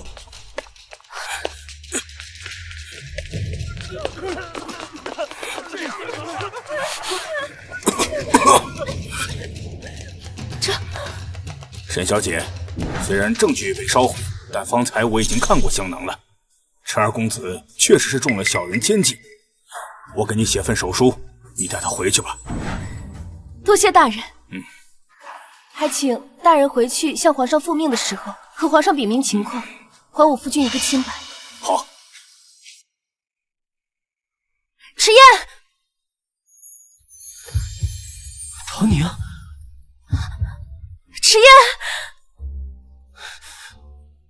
唐宁，你还好吧？什么人敢夜闯大牢？沈小姐，这是柳大人的手书，能证明迟燕清白。我是来接她回家的。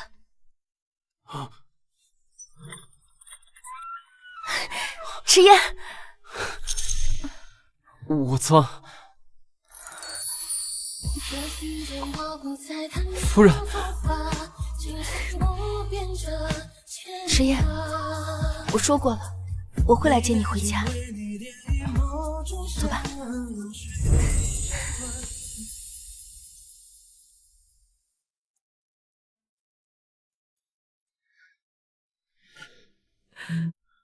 娘亲，娘还不信我说的，这不，夫君可不就是回来了？臭小子，你可想死娘了！娘亲，夫君且慢。夫人该不会想抽我吧？我刚从牢狱出来，身子特别虚弱，我可经不起这般打啊，夫人。艾草扫身，驱邪除秽。经此一遭，愿夫君日后都能平安顺遂。夫人，好了，进去吧。夫人，我听柳大人说，是你陪他去春风楼找到的线索，我才能这么快就被放出来。这2天辛苦你了。我这算不上辛苦，夫君在牢中才是真的吃了些苦头。今日养精蓄锐，明日去给祖母请安，恐怕不会那么轻省。看来这顿打是免不了，我只希望他明日少叨叨几句。夫人，不会因为我入狱一事，大哥将管家之权从你手中夺去吧？此事都因为我贪玩，才闹得如此大阵仗，请祖母责罚。好，这可是你说的。母亲，阿燕这回是被人设计，错本不在她。话虽如此，可外界不明真相的，少不得怎么揣度我们迟家呢？这最该怪罪之人，不应该是幕后害人之人。听长嫂这意思，我儿子受了无妄之灾，这反倒成了他的错。弟妹莫要动气，自从燕哥儿媳妇儿上了家，这灾祸便来了。依我看，就是他惹得你们2房家宅不宁。长嫂，你不是指责我儿子，就是怪罪我儿媳。我的孩子轮不着别人说3道4，这掌家之权是大哥下令亲自交给他们，他拿的名正言顺。母亲分了管家之权，终于硬气起来了呀。母亲，切莫要动气，身子重要。孩儿，我儿子3岁作诗，7岁写文章，12岁便中了秀才，如今发奋苦读，秋闱他一定考得上解元。你们凭什么看不起我儿子？娘，你这是……阿燕，娘相信你。夫君，我也相信你。二弟如今暂时被放出来，身上还背着杀人的案底，到时候连参加科举考试的资格都没有，还解元？我看也是，入了牢狱，抹黑侯府。来人，请家法。今天我就让这混小子好好长长记性。纵然不是亲族人，可绝情到这个份上，也是罕见的。迟燕该有多心疼啊！这个时辰也该下朝了。你们还愣着干嘛？我的话不管用了。二弟，圣旨到！喂！来得倒及时。都起来吧！好热闹啊！这是在做什么？不过是在处理些家务事，还不是我这个不争气的孽障，让您见笑了。不过福公公怎么突然大驾光临呢？可不是巧了，咱家正是奉了皇上的命令，为二公子而来。难道迟燕的事传到陛下的耳朵里了？不错。那这件事会不会连累到池家呀？师爷，你个祸害孽障！早知道今日你会闯下这么大的祸事，我就该早日把你逐出池家。谁说是祸事？咱家今天是来报喜的。报谁的喜？喜从何来？喜从何来呀？当然是池二公子的喜了。陛下听大理寺少卿柳大人说，二公子蒙受不白之冤，被愚昧小人谩骂，为表安慰，特派咱家前来还二公子一个清白。这不，还有不少好东西，玉如意一柄，黄金100两，东海珍珠一壶。皇上圣明，皇上圣明。二公子，赶紧起来吧，这回可真是委屈你了。都是小事，怎么值得陛下烦心呢？还麻烦公公专门跑一趟。既然赏赐已经到了，那咱家就赶紧回宫给陛下复命了。公公慢走。这个迟燕竟然能请到人在陛下面前为他说话。祖母，还要请家访吗？陛下都发话了，还能说什么？罢了，我也乏了，都退下吧。孙儿谢祖母宽宏大量。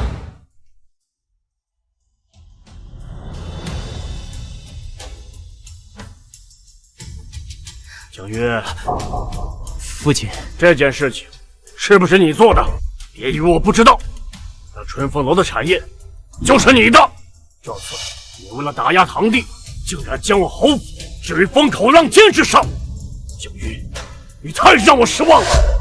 父亲，以后给我好好的读书做事，别给我搞这些邪门歪道。哼！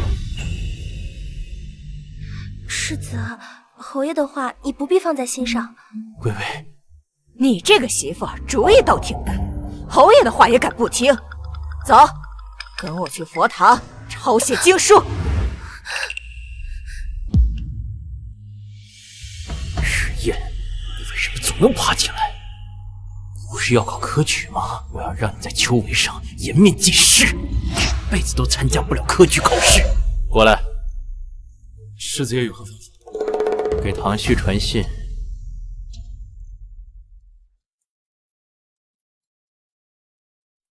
皇帝为何额外关照我？难道也是夫人从中周旋？欠柳大人个人情而已。夫人，我真的越来越崇拜你了。夫君入狱这件事极为蹊跷，夫君有没有怀疑过那2个一同吃酒的好友？看来夫君是心里已经有答案了。夫人，我这个人是不是很差劲？为何我的朋友皆会背叛我？你若问心无愧，那该愧疚的就是他们。他们在害你的时候，可有像你这般犹豫？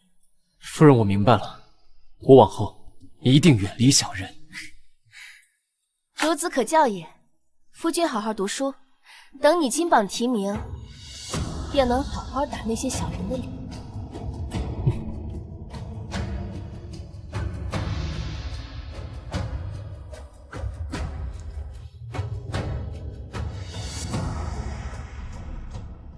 长姐，长姐，你可要帮帮我！怎么了？姐姐告诉我需要怀孕，讨得世子和父母欢心，我做到了。但婆婆总是对我不满，今日罚我抄写完佛经之后，更是不顾我的反对，给世子抬了一个通房丫鬟。我就想请教姐姐，到底怎么样才能让婆婆服服帖帖的呢？我怎么能让婆婆服服帖帖呢？妹妹如今怀着孕，养好身子才行。毕竟这人吃五谷杂粮，怎么能不生病呢？如若当家主母身体不好，做儿媳的就要顶上去。妹妹，你说是还是不是啊？多谢张姐关心。待会儿我还要向婆婆请安，妹妹就先告退了。秋闱在即，让熹微婆媳2个祛痘。分出闲心来，给迟延科举使绊子。哎呀，最近总觉得胸闷气短，身子不爽。可是府上有什么事情发生了？想来是近日天气冷了，母亲注意保暖，莫要着了风寒。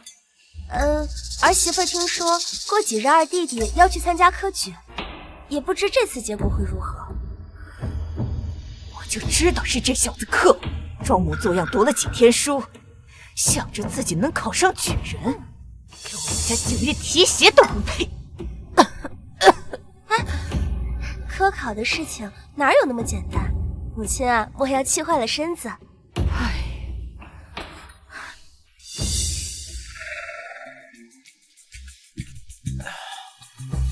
晨儿，看我给你带什么好东西来了啊！可别说有好东西，兄弟没想着你。好东西，这该不会是科举考题？我哪有本事拿到科举的考题啊？这是国子监一位先生押的考题，坊间不少学子争相高价购买呢。你该不会真相信了？这就是假借科举之名，招摇撞骗，骗取钱财罢了。这要真能被他押中，不真有人浑水摸鱼，故意泄露考题吗？说真是能押得中呢，那就等着坐大牢吧。师兄，你又说笑了。好了，我会看的，你快走吧，别过一会儿我夫人来了，又说我没好好读书。那我先走了。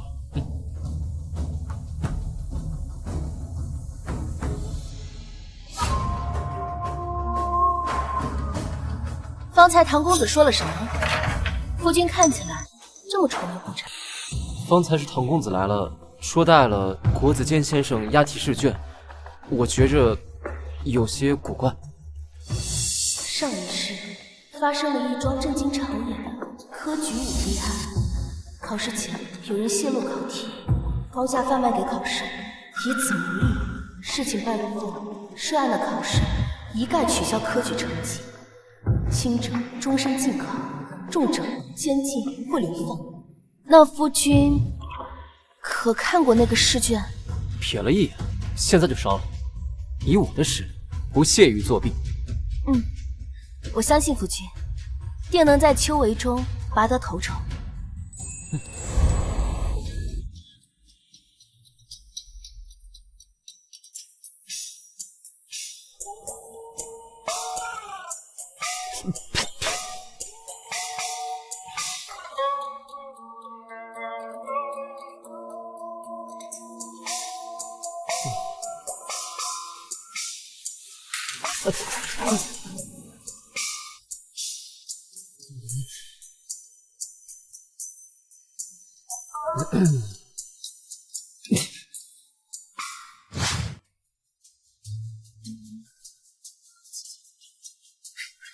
夫君，不要紧张，我相信你，可以的。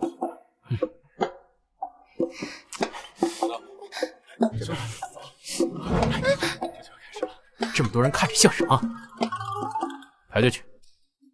二弟，我要是你啊，3次科举考试没过呀，我就不考了。那大哥，你的心理素质不太好。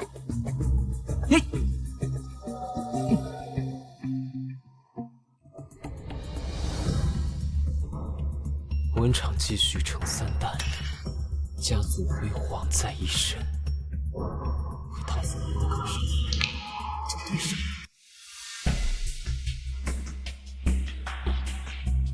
惊讶了，惊讶了，这对了是，我又如何也想不到，那张试卷是我派唐旭送到你手里的。你只要看看那张试卷，哼，你怎么可能不用里面的答题思路呢？只要有用，18之后，你就是跳脚王，也洗不清了。你们2个干什么呢？赶快答题！那份押题卷的答案滴水不漏，用这个时代的死人，我不可能再写出什么新年份。既然墨守成规，可能会判定作弊，那我就来一份惊世骇俗的答案。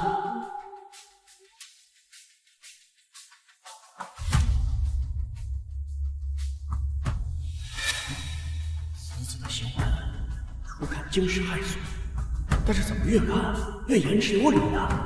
此卷还为秋为第一。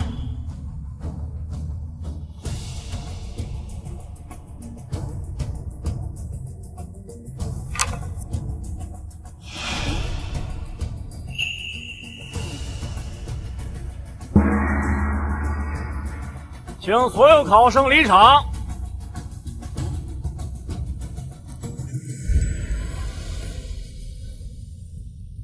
唐宁，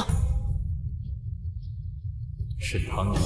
等考试结果出来，你就知道加肯实验是多大的错误。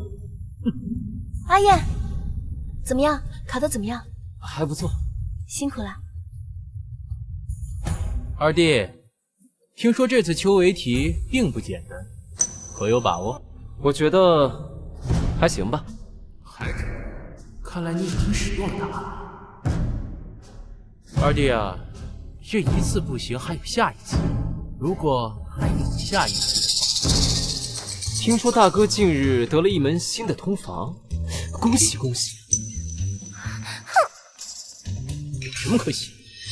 这通房是母亲强塞给我的，细微因为他和我闹得厉害，这小子过得倒还是春风得意。本以为沈唐宁那样心高气傲的嫁给这文库，日子必定是鸡飞狗跳，没想到这两个人竟然算和睦。倒是二弟你，这结婚也有个1年半载，也没个一儿半女，是时候该要个孩子，让自己成熟稳重起来。二弟，该不会是不行吧？还是说人家沈家以你根本看不上你？大哥这话说的有些想当然了吧？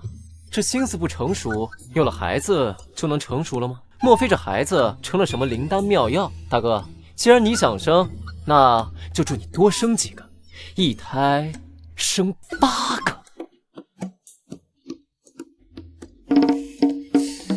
这祝福的话怎么听着这么刺耳？夫君，这什么人能一胎8个？那当然是母猪啊！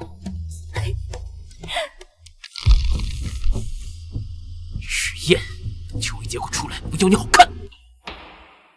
今天啊，是秋围放榜的日子，也不知道这迟燕能取个什么名字啊！不劳妹妹费心，我家夫君无论考什么成绩，我都……夫人放心，我一定能取得好成绩。一个纨绔，才读了几天书，真是自不自批。禀告老夫人，中了，中了，少爷中解元了！相公，您听到了没有？您中解元了！我就知道我大孙子一定能考中。啊不，中解元的是2公子。我没听错吧？夫人，你没听错，是咱们家阿燕中了解元。恭喜夫君，这也算是皇天不负有心人。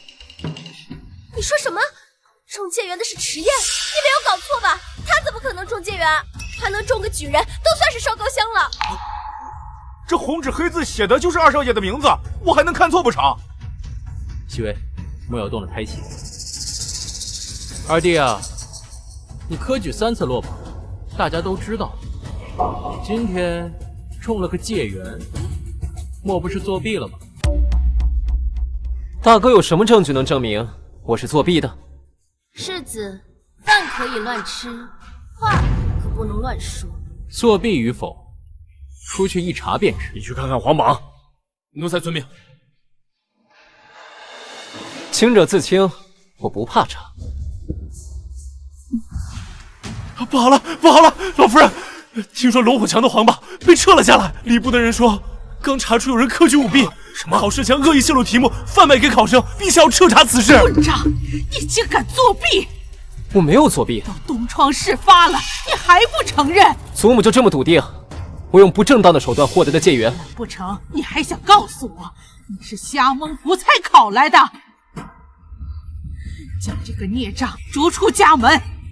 我们池家没有这等子孙。祖母对我有成见，我无话可说。祖母一向偏心，对我向来是不满意。孽障，怎么跟长辈说话呢？迟烟，你没事吧？科举舞弊，我池家担不起这个风险。从今日起，将你逐出我池家，从此迟夜与侯府无关。侯爷，既然要将我儿子逐出家门，不如分家好了。分了家，我二房的罪责无论如何也落不到大房头上。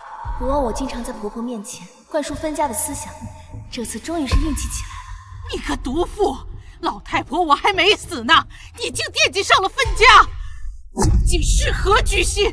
二房，你可要考虑清楚。侯爷，今日你执意要将我儿子逐出家门，不如就将我们一家子都逐出去吧。好，我老婆子今天就随了你的愿，分家现在就分，管家。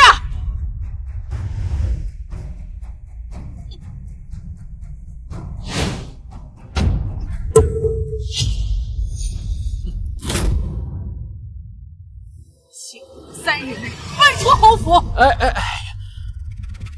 这搬出去之后，二伯家住在哪儿？不成啊，祖母。不用你家好心，我们走。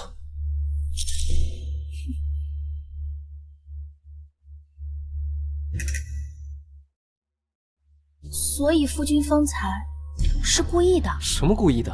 我衣服脏了，我去换一身。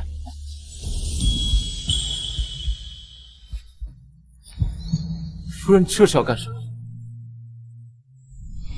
这回是热茶，下回若是还有别的什么，夫君也不多问。不傻。再说，我不是想分家。上次我入狱，大房一家趁我不在，便为难你分家。我们如今搬出去，再也不用受这份委屈。没想到夫君这么懂我。那夫人，我能去换身衣服了吗？去吧。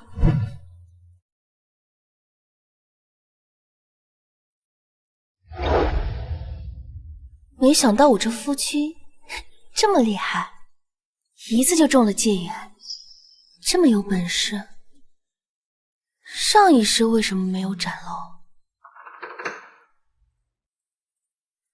夫君，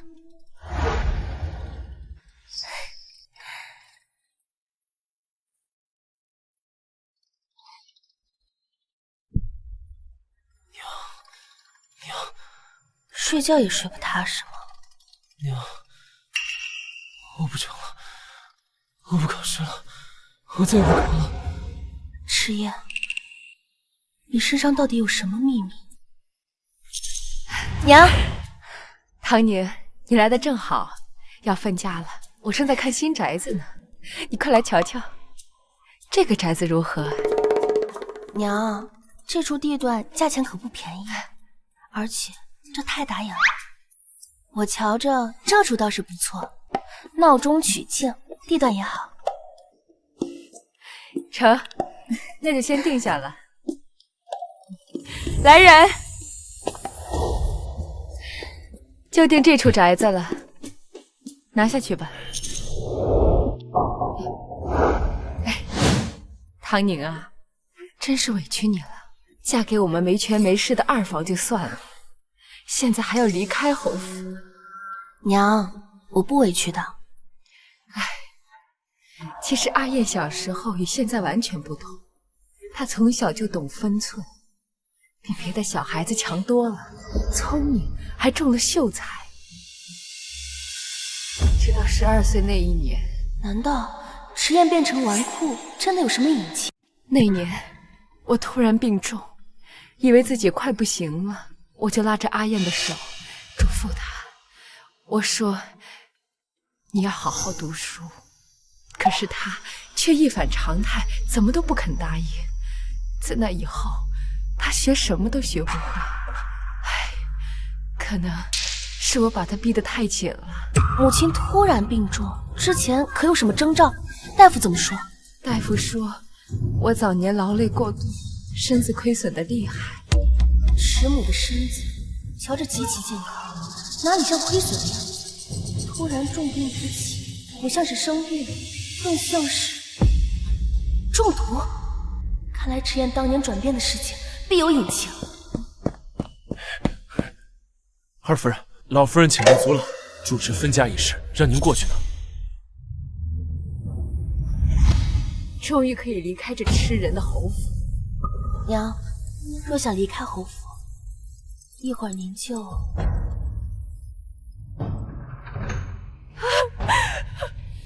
母亲大人，请三思呀！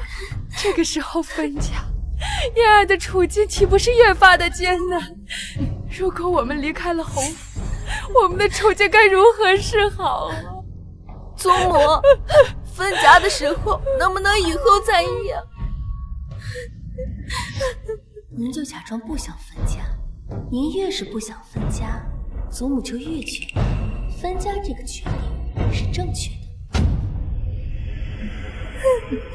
自作孽不可活。昨儿个嚷着分家的时候，不是挺有骨气吗？那且让我看看你们硬气到什么时候。嫡母把你拉扯大，你就惦记起了分家，简直有违人伦纲常。哎呀，母亲呀！儿子如今知道错了，要不咱这家就不分了。想得美，必须分！今天你们是分也得分，不分也得分，把你们东西搬出侯府。是要搬家吗？我可是找了帮手。你个孽障，现在还敢出现？怎么，我行得正，坐得端？迟燕，你少说几句，别气着祖母。老夫人，什么事？慌慌张张的。经礼部和刑部联合调查，科举舞弊的名单已经出来了，二公子在其。什么？你说什么？你看仔细了吧？夫人，我们好几个人前前后后看了3遍，确实没有二公子。我就说嘛，我儿子不可能作弊。这样。哪位是迟燕？我就是。请问几位大人是？我们是经理部的，来给您送解元奖赏。这位大人，迟燕真的考上解元了？你是在质疑我们经理部的能力吗？自然不是。去。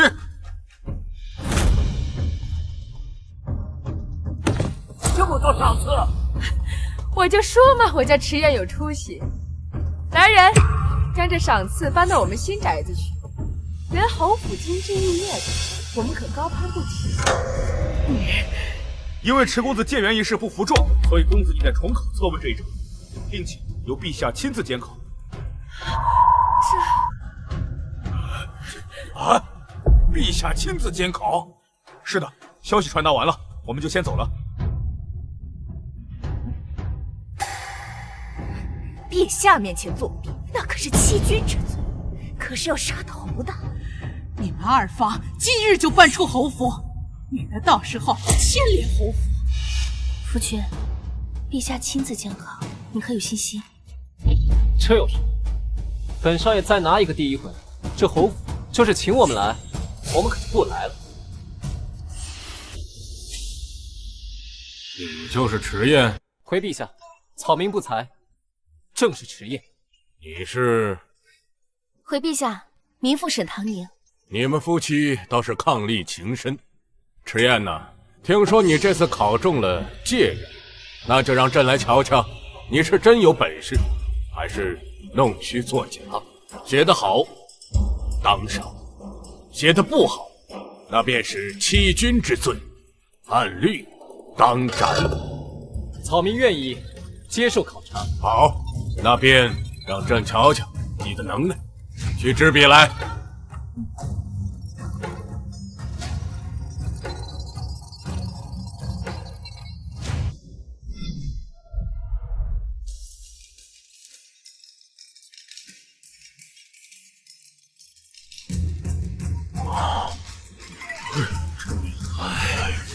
着实不错。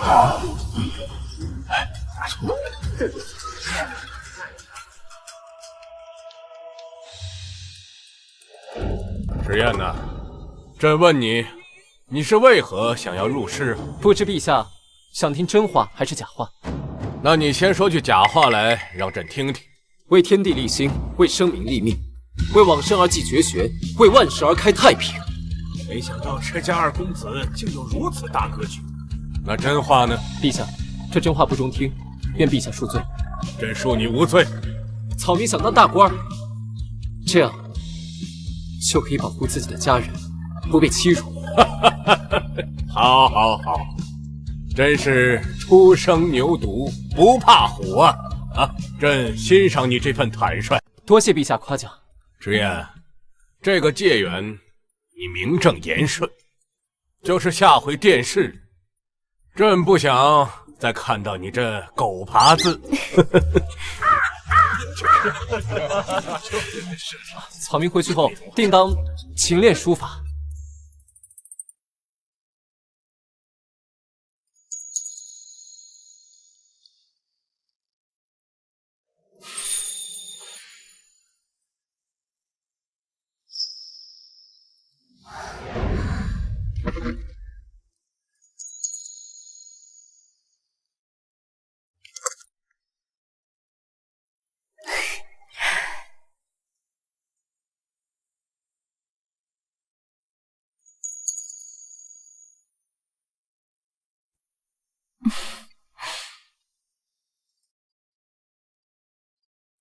夫君，这簪子是夫君赠我的吗？哦，前几日逛街看见了就顺手买了。你要是不喜欢，扔了也行，也不值几个钱的。那夫君帮我簪上吧。我这笨手笨脚的，不如你让秦嬷嬷来吧。带簪子又不难，夫君是怕自己做不好？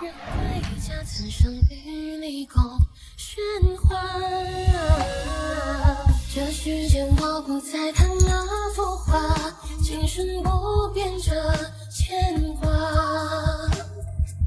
没带进为你点一抹钟香，流水云牵挂。好，那我带了。夕阳下为你写一诗天涯，执子手残意潇洒。七八两鬓白发随鸳鸯，连理共唱着。怎么样？好看。夫人，那我去铺床了。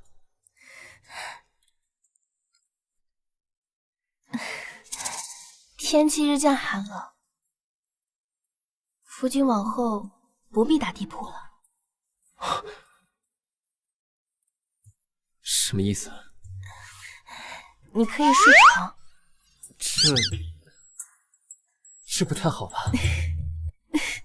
当然，若夫君要坚持打地铺，我也没意见。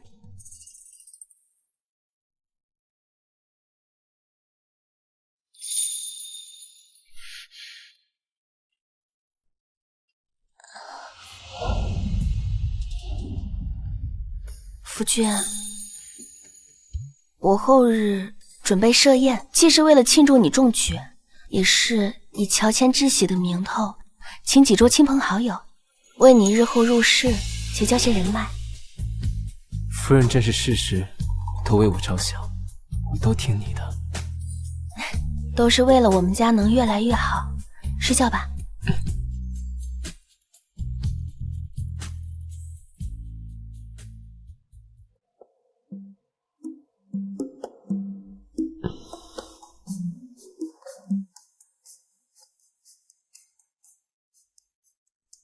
夫人睡着的时候，看起来也没这么凶。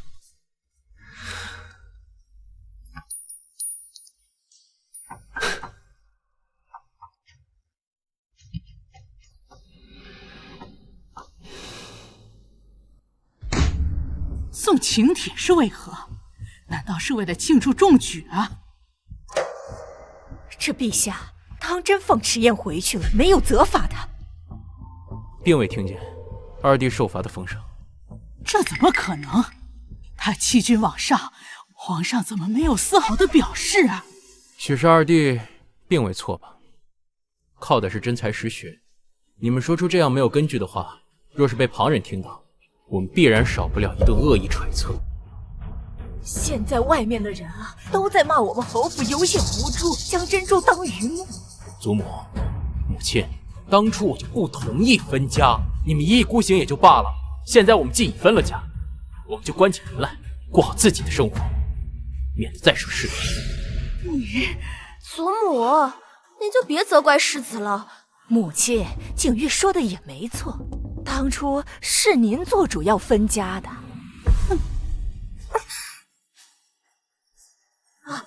我这就派人将请帖回绝了，就说夫人您琐事缠身，抽不出空闲。是沈唐宁的子，既然母亲不愿意赴宴，那儿子代为前去吧。迟燕与沈唐宁在一起后变得如此意气风发，而我难道当初换妻是错的吗？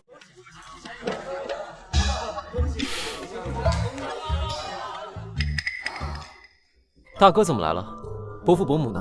父亲母亲不得空，便由我来赴宴。你大哥有事吗？无事。那大哥里面请吧。刘大人，刘大人，刘大人，上次多亏刘大人帮我证明清白，多谢刘大人。陈二公子和夫人盛情相邀，岂有不应之理？刘大人，客气见。哎，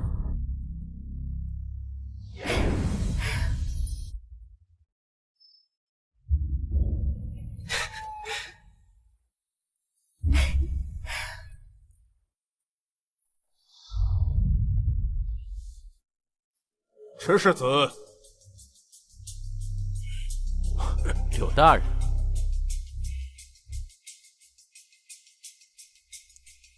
太公没有回头箭，有些事情既然做了决定，便要当断则断，否则给自己徒增烦恼不说，也会给别人带来困扰。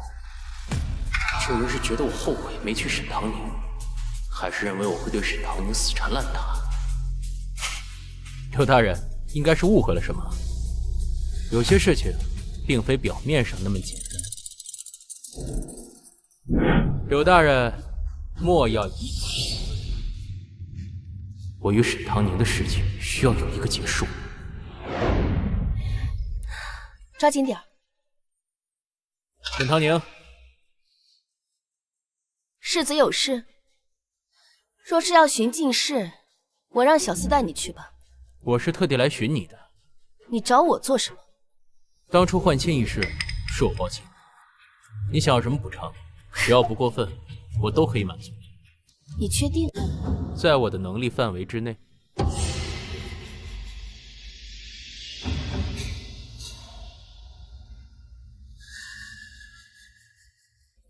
你的意思是让我帮你做3件事？3万两，只要3万两，你我之间的恩怨一笔勾销。沈唐宁，你何时变得如此市侩？世子既然舍不得，那也不必夸下海口。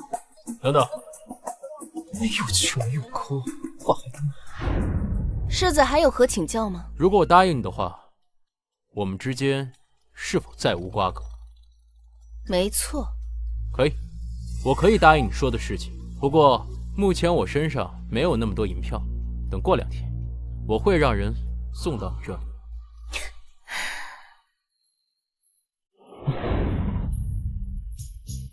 我夫人可真厉害，这不到1刻钟的时间，就能净赚3万两，可谓是经商鬼才啊！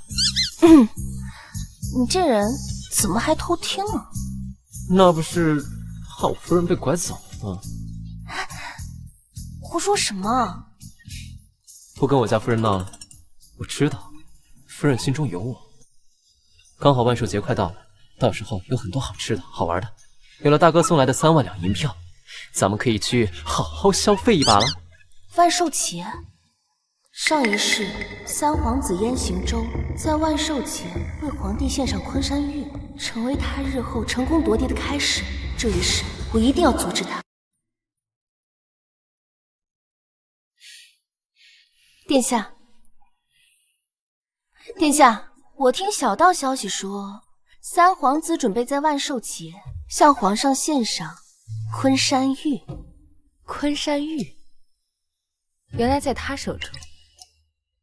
难怪最近传出什么昆山玉是帝王之玉的传言，原来是三皇子为了万寿节献礼，在为昆山玉造势。哼，真是处心积虑。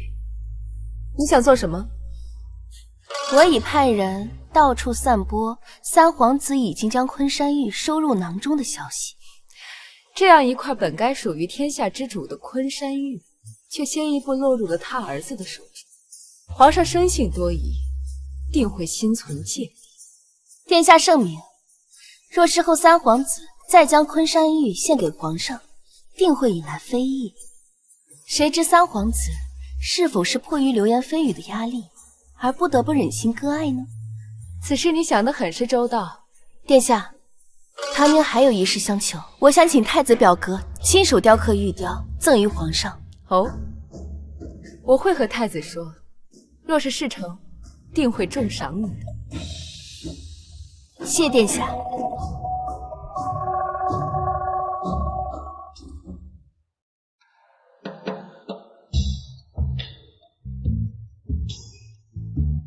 父皇，这是儿臣送给您的礼物。早就听闻三皇子得到昆山玉，今日一看，果然不同凡响啊！是啊，传言这可是帝王之玉呀！帝王之玉昆山玉，父王一定会很喜欢。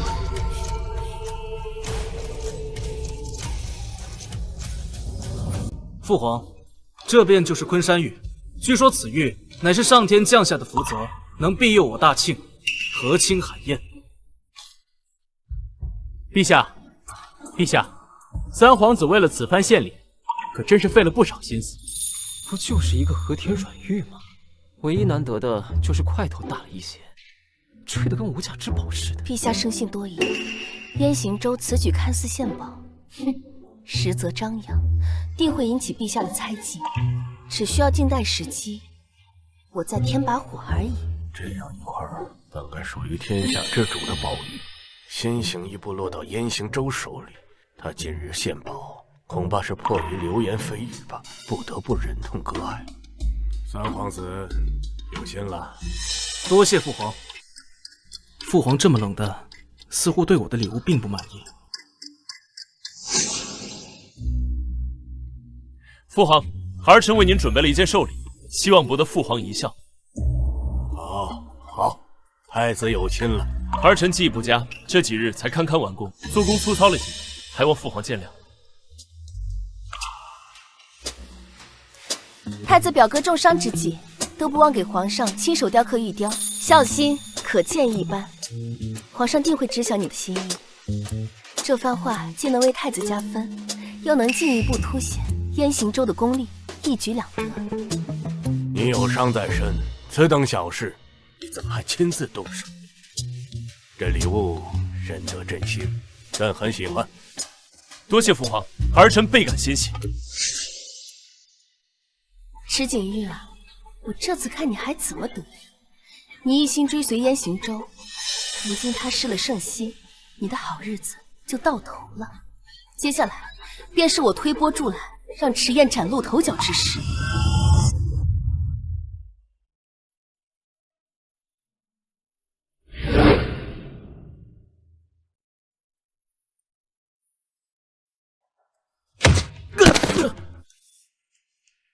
这个废物，看你出的好主意！昆山玉在太子的玉雕面前简直一文不值，父皇明显不喜欢我的人，坏了我的大事！殿下息怒，臣也只是想献上一份特别的礼物，没想到会变成如今这样子，臣甘愿受罚。罚你能让父王重视我，以后不许出现在我面前。有此于之。池景玉，三皇子是彻底倒台，我看你还能仗着谁来对付池家的一家人？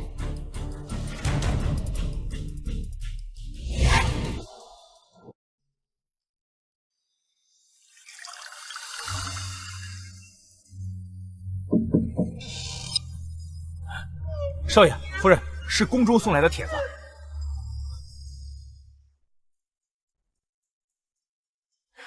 明日齐国皇子来访，宫中盛宴，特邀请本次秋闱界缘池宴，携家眷赴会。夫人，我还没见过这别国的皇子，明日我们一同前去，长长见识，可好？好啊。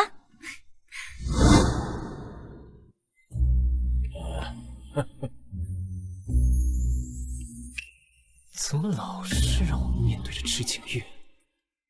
我看着他酒都喝不下去。你们同为侯府子嗣，一嫡一庶，这样重要的场合自然被安排在一起的。三皇子本应被禁足，都被皇上特许来参见，可见今日场合之重大。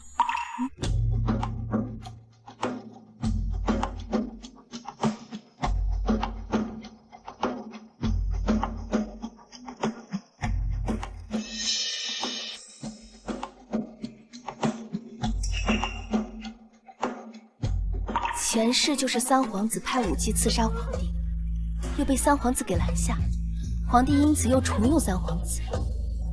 为何没看到那位武姬？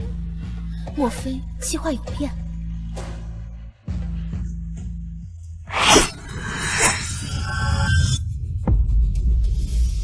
皇上小心！小心！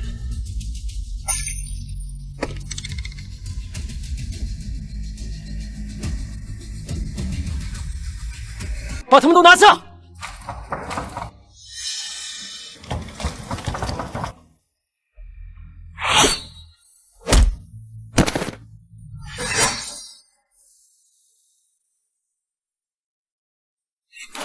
放肆！查！给朕彻查到底，到底是谁吃了熊仙豹子胆了？迟燕，此危难之际，你却有如此胆识。此次若非是你，朕恐怕……说吧，想要什么赏赐？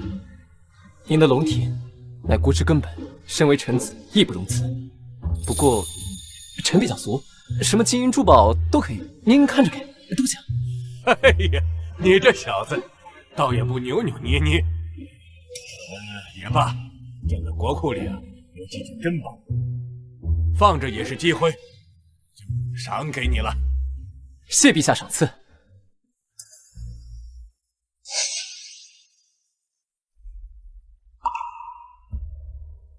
这个案子，朕就交给你来查。陛下，臣没有查案的经验。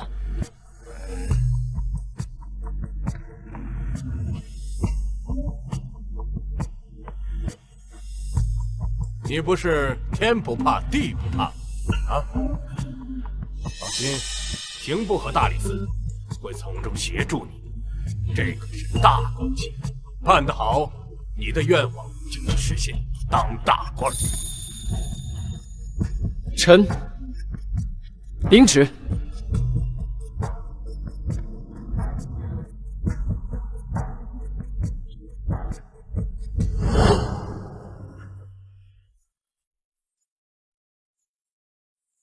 这里的酷刑，连7尺男儿也是有。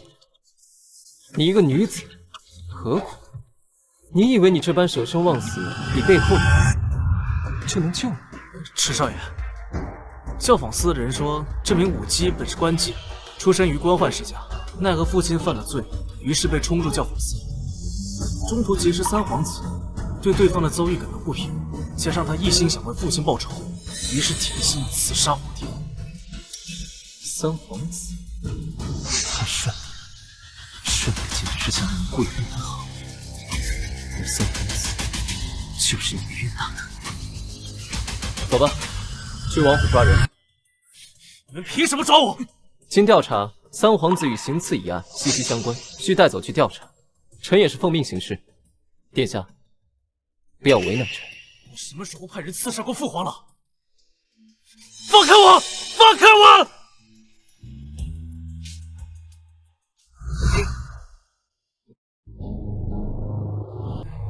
杜小瑶，这次宴请中肯定犯不了上。你可别让我失望。是，但是你的人，我很抱歉，没能保下来。那是他自己的选择。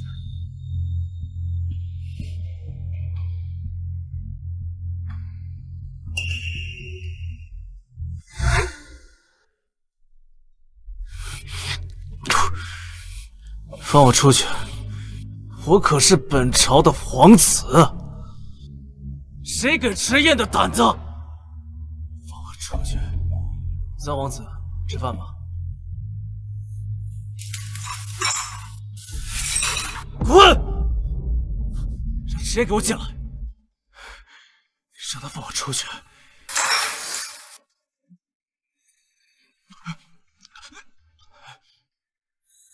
让他放我出去！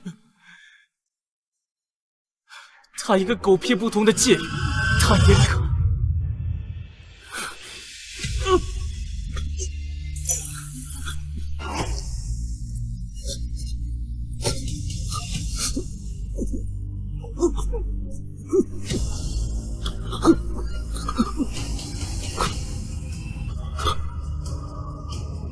真巧，三皇子谋害殿下，殿下伤痛万分，忍痛割肉。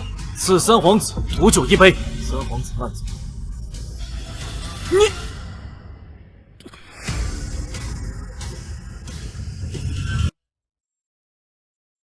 三殿下居然被刺死了！众人皆知，我是三殿下一党的。待太子势力发展起来，我今后要如何在朝廷立足？石景玉，你也有今日。没了三皇子这座靠山，我看你还怎么嚣张！你看看你，自从嫁进了侯府，成天就知道争风吃醋，一点用处都没有。母亲，儿媳没有，儿媳一直尽心尽力的伺候景玉和您，不知道哪里犯错了，惹您这么生气。你还敢狡辩？你看你把景玉迷成什么样子！他如今事事不顺，少不了你的责任。唉，侯夫人，这二妹妹如今怀着身子，也伺候不好世子，不如找个人来伺候世子，也能让世子宽心些。我瞧着这个云雀倒还挺灵异的，不如今晚让云雀来伺候世子吧。沈堂宁，你怎么能出这种主意啊？娘，这跟熹微有什么关系？你就当给我个清静不好吗？到现在你还护着他，看堂宁说的就没错。云雀，今天晚上你就好好侍奉世子，让沈氏知道什么才是规矩。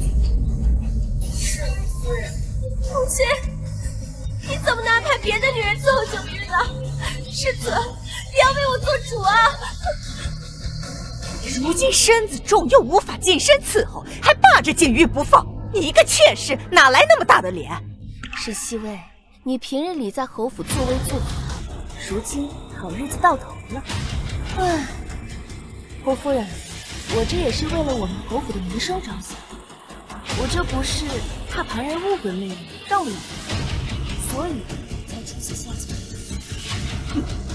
我心里有数，轮不得他在这里放肆。娘，既然您话都说到这儿了，我还能说些什么？景玉，你怎么能这么对我？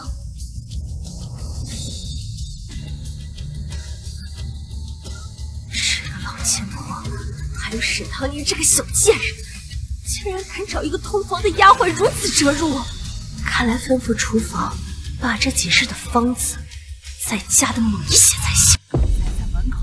就听到屋里哭哭啼啼的，没个消停的时候。景月，听管家说大房的账上银子不够，你知道是怎么回事吗？孙儿真不知道。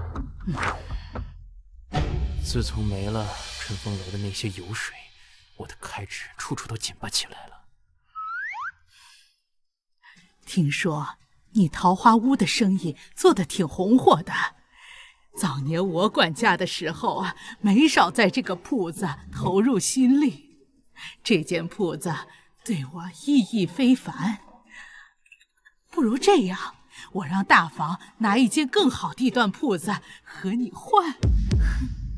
母亲，这间店铺已经给了唐宁，这么做恐怕不太妥当。有什么不妥当的？我池家的铺子已经做主送给外人，谁给你的胆子？谁给你的权利？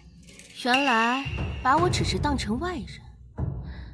祖母，这桃花坞看着是风光，但其实前期投入了大量的银子，到现在都没回本。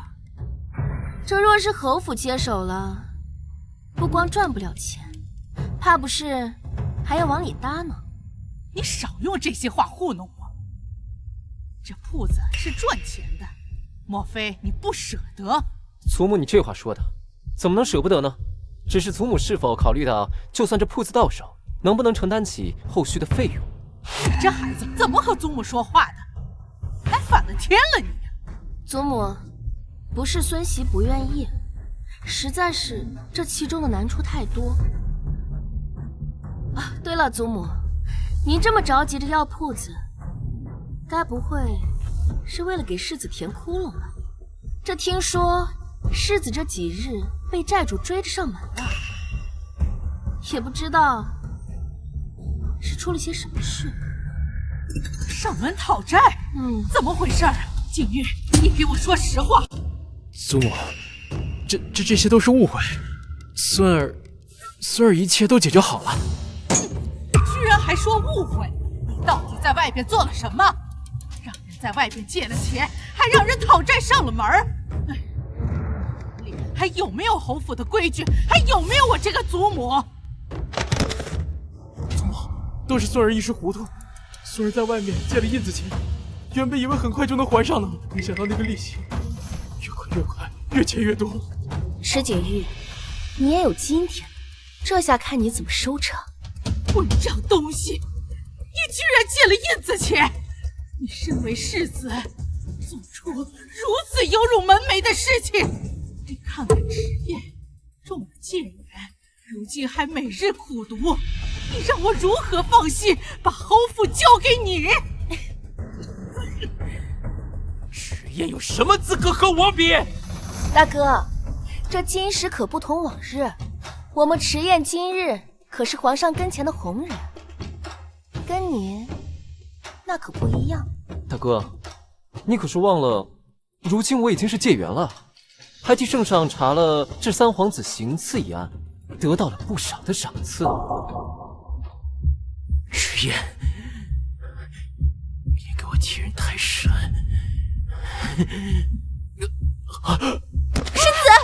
世子，你怎么了？怎么了？景玉，我好爱你，我们会一直幸福的。石景玉，你只不过是我手中的棋子，被我耍得团团转。你以为我真爱你？我只不过是为了侯府的权势和财富罢了。来人，快去叫大夫！沈西薇，你身为世子夫人，如果你管不了世子，我就让别人来管。云雀，从今天起，你就是世子的新姨娘。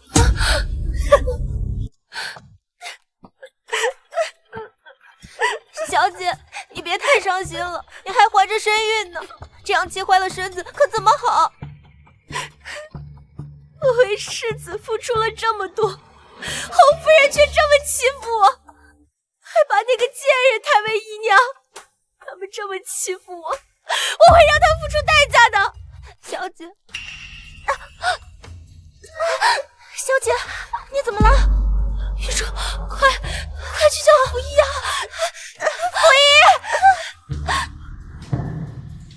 夫人，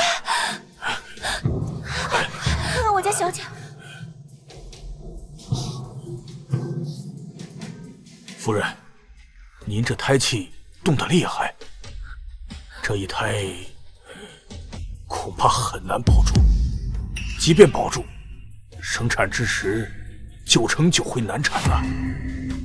夫人，我先给您开服安胎药吧，您且试试。但还请您做好心理准备。小姐，这一切都怪沈唐宁。这孩子要是保不住的话，我要让所有人都以为是他害了我小产，我让他尝一尝被人唾弃的滋味。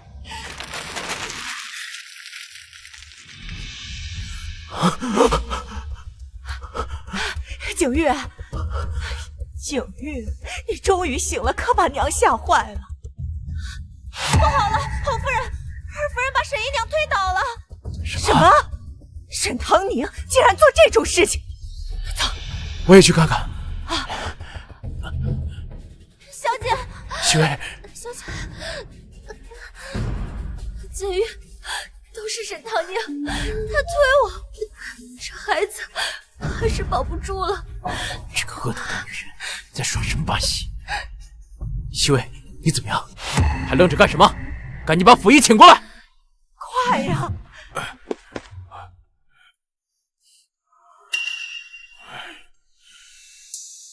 抱歉，世子，小产已经无法避免，请您节哀。什么？沈唐宁，你为什么这么做？西薇肚子里怀的可是我迟家的骨肉。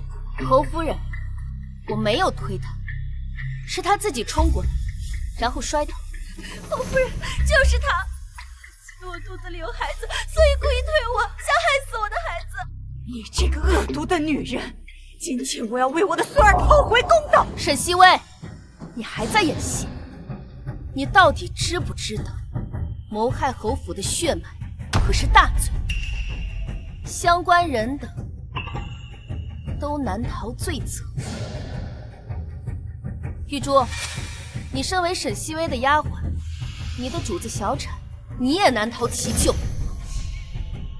不过，你若现在如实交代，还能从轻发落。夫人，我都是被逼的。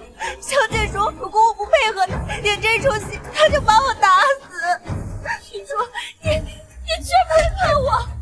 好你个沈西薇，为了陷害他人，竟然不惜牺牲掉自己肚子里的孩子，你真是丧心病狂！不是的，秋雨，你相信我。这就是你的真实目的吗？为了扳倒沈唐宁，竟然不惜牺牲自己的孩子，好恶毒的计！秋雨，连你也不相信我？你别再跟我装了！所有的事情我都知道，你一直在骗我。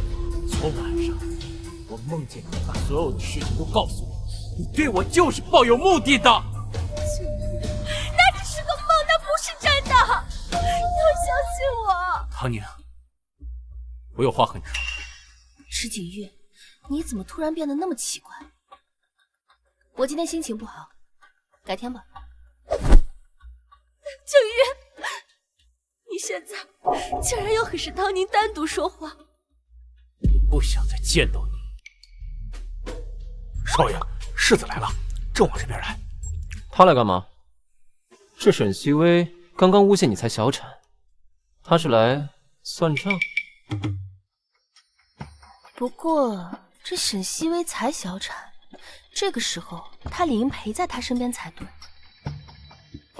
二弟，如今三皇子死了，沈唐宁既然能帮迟燕这个废物高中，他必定能让我东山再起。大哥怎么来了？也不打声招呼，也没准备你的饭菜。二弟，这许久未见，想和二弟叙叙旧。池景玉，你今日实在是反常，所谓何事？我说了，想同二弟叙叙旧，不知二弟可否方便？小叙片刻。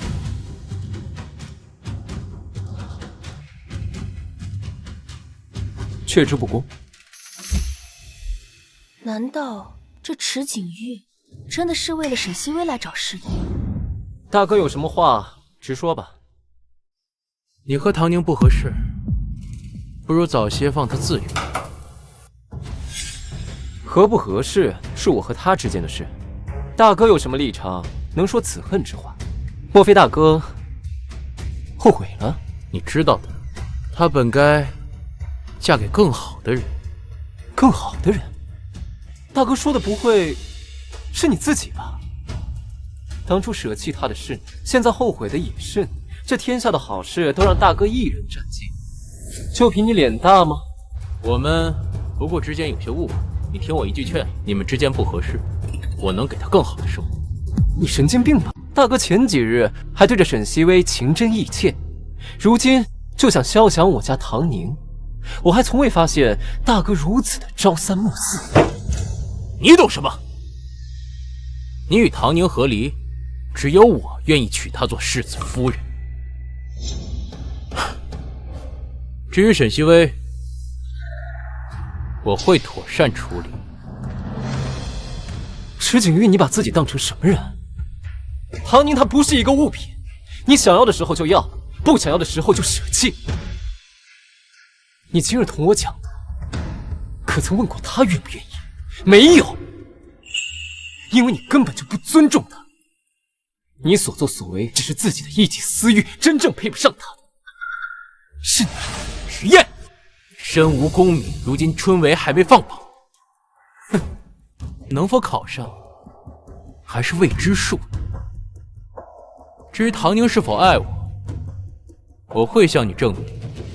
我现在就去找他。你根本不配叫他唐宁。我果然没有看错阿燕，她待我是真心的。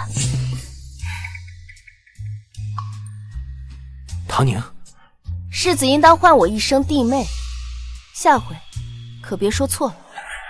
嫁给迟燕，你甘心吗？甘不甘心我不知道，至少我过得还挺开心。要是没有人来讨嫌的话，就更好了。唐宁，你本该是我的妻子，你该嫁的人也只有我，只有我才能给你更好的生活。世子该不会是后悔了吧？我后悔了。世子后悔也无用，那3万两可是你自愿给我的，进了我口袋里的银子是不可能还给你的。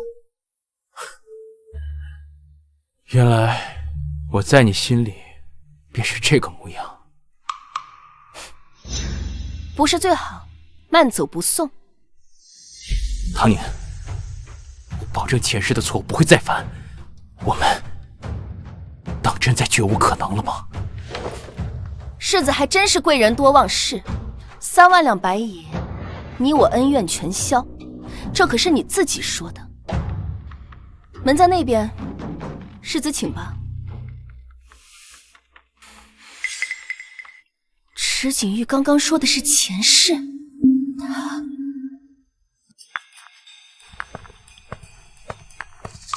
世子今日做了什么？今日是忙，没做什么。是忙着去见沈唐宁吗？你派人打听我的行踪，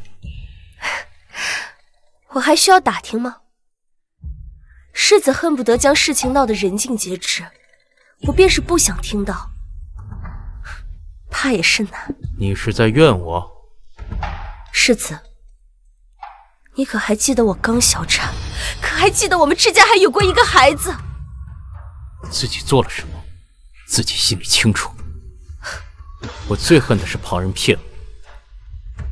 从此之后，就在此地待着，哪儿也别去了。景玉，竟然要囚禁我！我做的这一切都是为了你呀！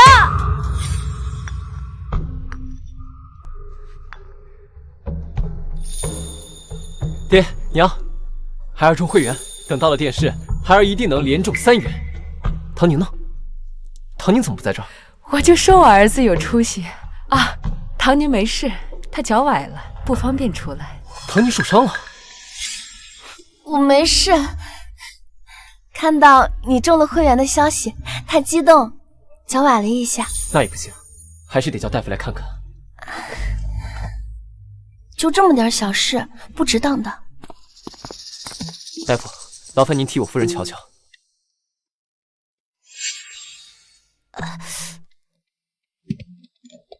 夫人没什么大碍，把这些药用完便可。二公子放心，不用再看了。上一次我中秀才，侯夫人就给娘下药让娘病倒，我得让大夫给我娘瞧瞧。大夫，还劳烦您替母亲求个平安脉。二爷，这是不是有点太郑重了？这是想和二老摊牌自己藏拙的事了。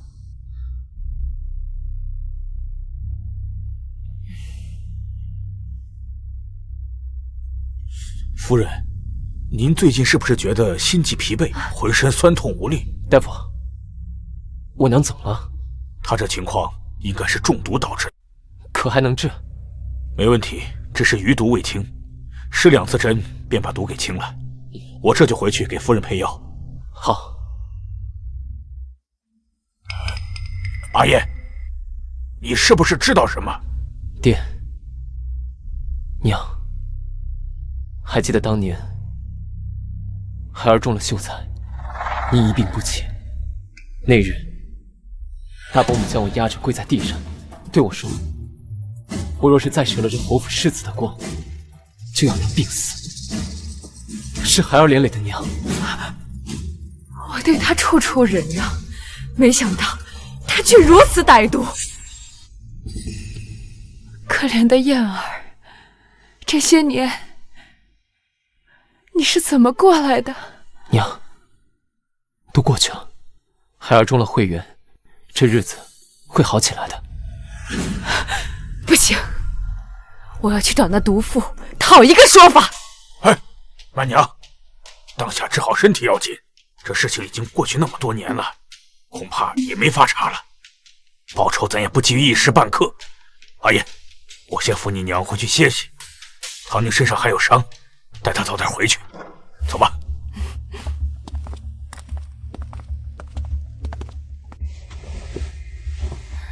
我在侯府与侯夫人做了那么多年婆媳，她有多难相遇，我心知肚明。只是我没想到你身为男儿，也要受这些勾心斗角。都过去了。之前为何不和爹娘他们说？我娘当时危在旦夕，我爹又没什么主见，这老夫人一向偏袒大伯母。当年我顶着寒风求了一夜，老夫人都不肯见我。我爹对我和我娘都挺好的，只是有些事情如人饮水，冷暖自知。不用你亲自上药。害羞了？这有什么好害羞的？辛苦你了。那不得给我报酬吗？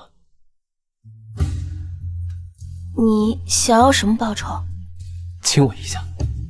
刚刚你安慰的时候，我就有此意了。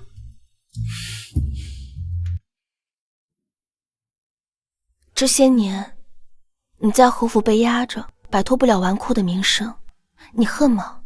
我恨，我没有能力保护家人，只能收敛锋芒，让家人在侯府好过。我更恨池景瑜偷走我的文章，抄给国子监的人，才得到三皇子的赏识。池景瑜偷你的文章？多年前，池景瑜捡走了我的纸团，将我的诗摘抄给了国子监的先生，因此三皇子才能找到他。别难过，这次殿试你一定能拔得头筹。有夫人这句话，迟燕一定可以。来了来了，阿燕回来了，看到了吗？那是我们的儿子。宁乔，我之前就跟您说吧，夫君可以的。唐宁，好孩子，你说的没错。若是没有你，我们家如今还不知道是什么光景。状元郎来了，快！哎，你看，状元郎来了！天哪，是状元郎哎！就是他，状元郎，状元郎，状元郎！哇塞！不是游街吗？怎么成游街示众了？状元郎，这是姑娘们都中意你呢，千折有份。哎呀，快去请了，恭喜你啊！唐宁，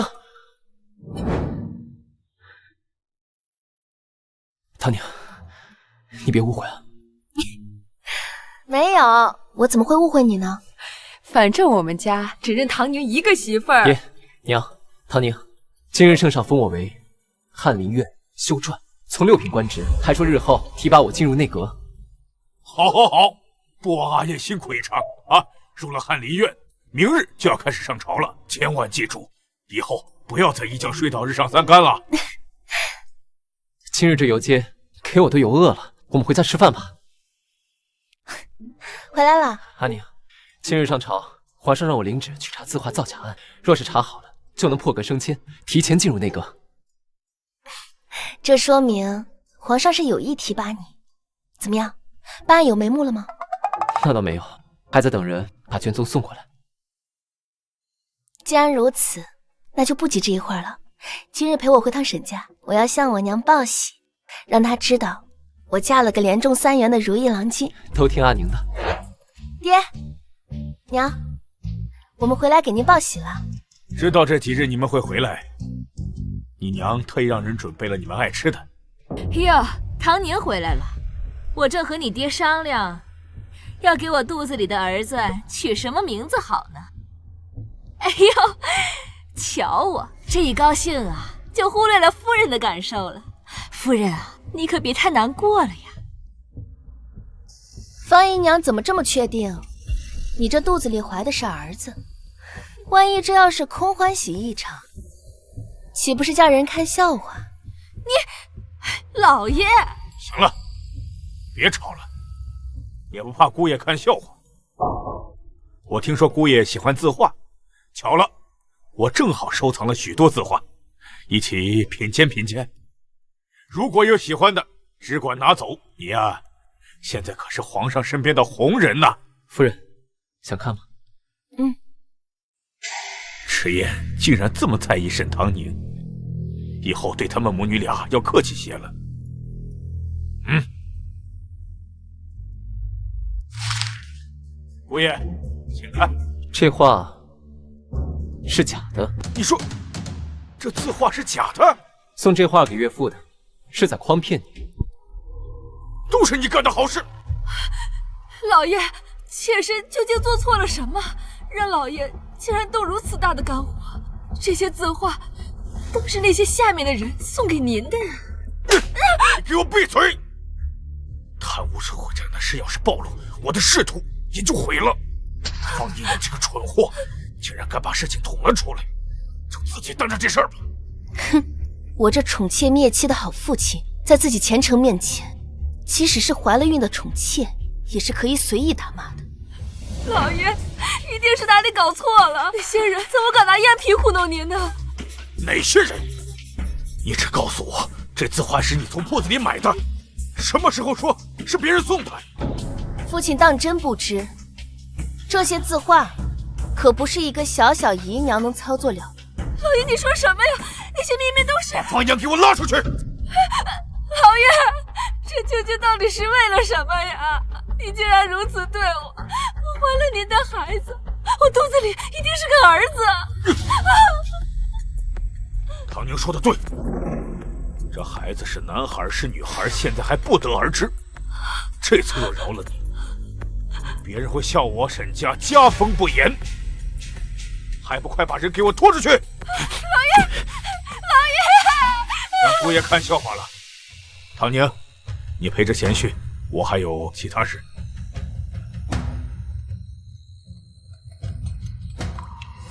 阿燕，你这字画造假案有眉目了。这方姨娘，我要亲自去审。好，我带你去。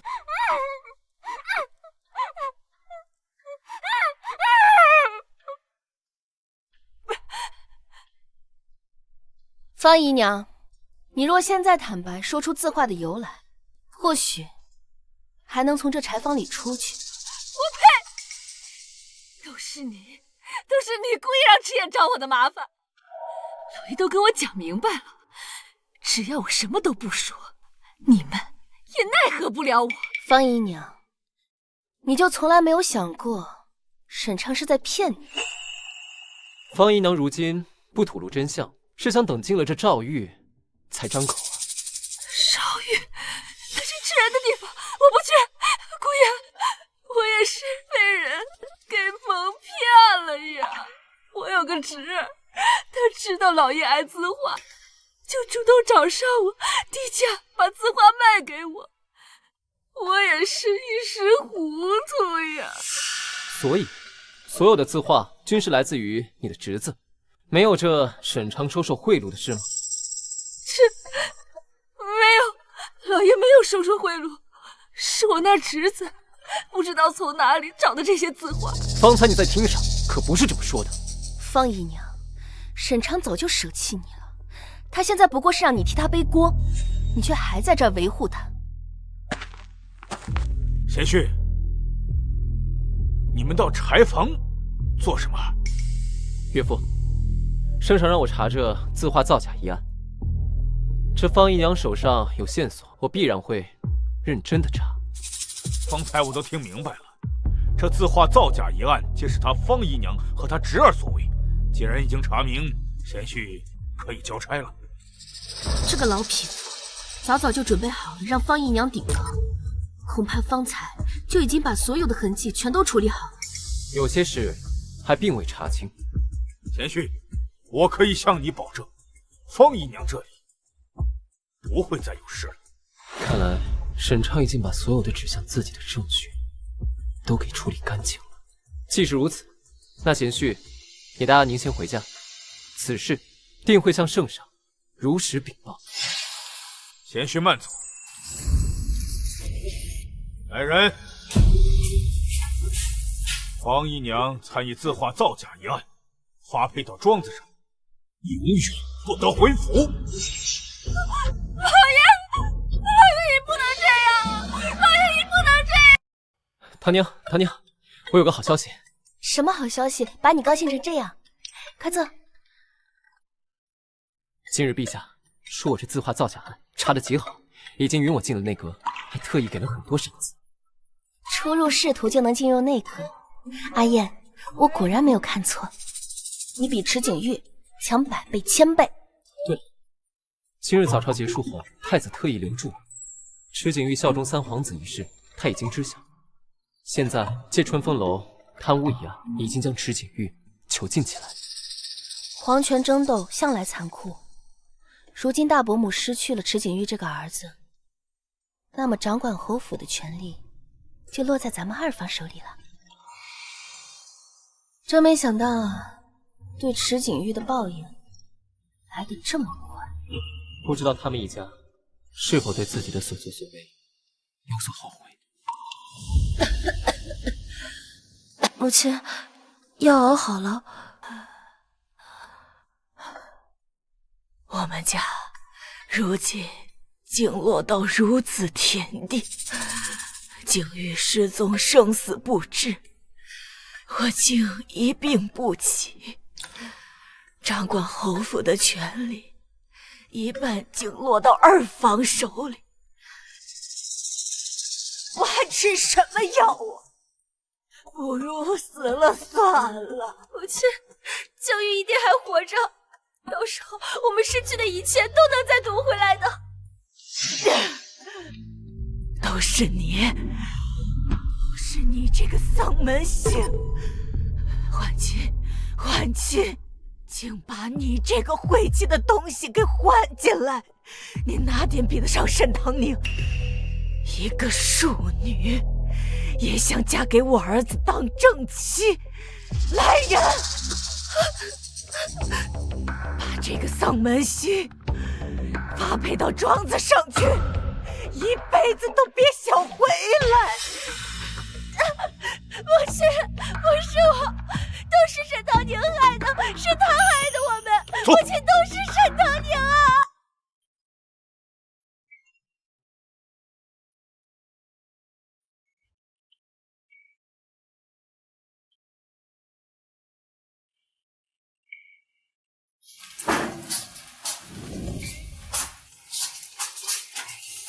少夫人，少爷喝了好多的酒，我怎么拦也拦不住。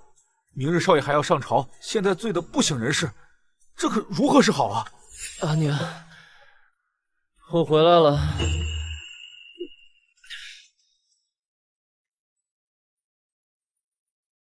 迟燕，你说看池景玉倒霉你就高兴，说想喝2杯，你这是2杯吗？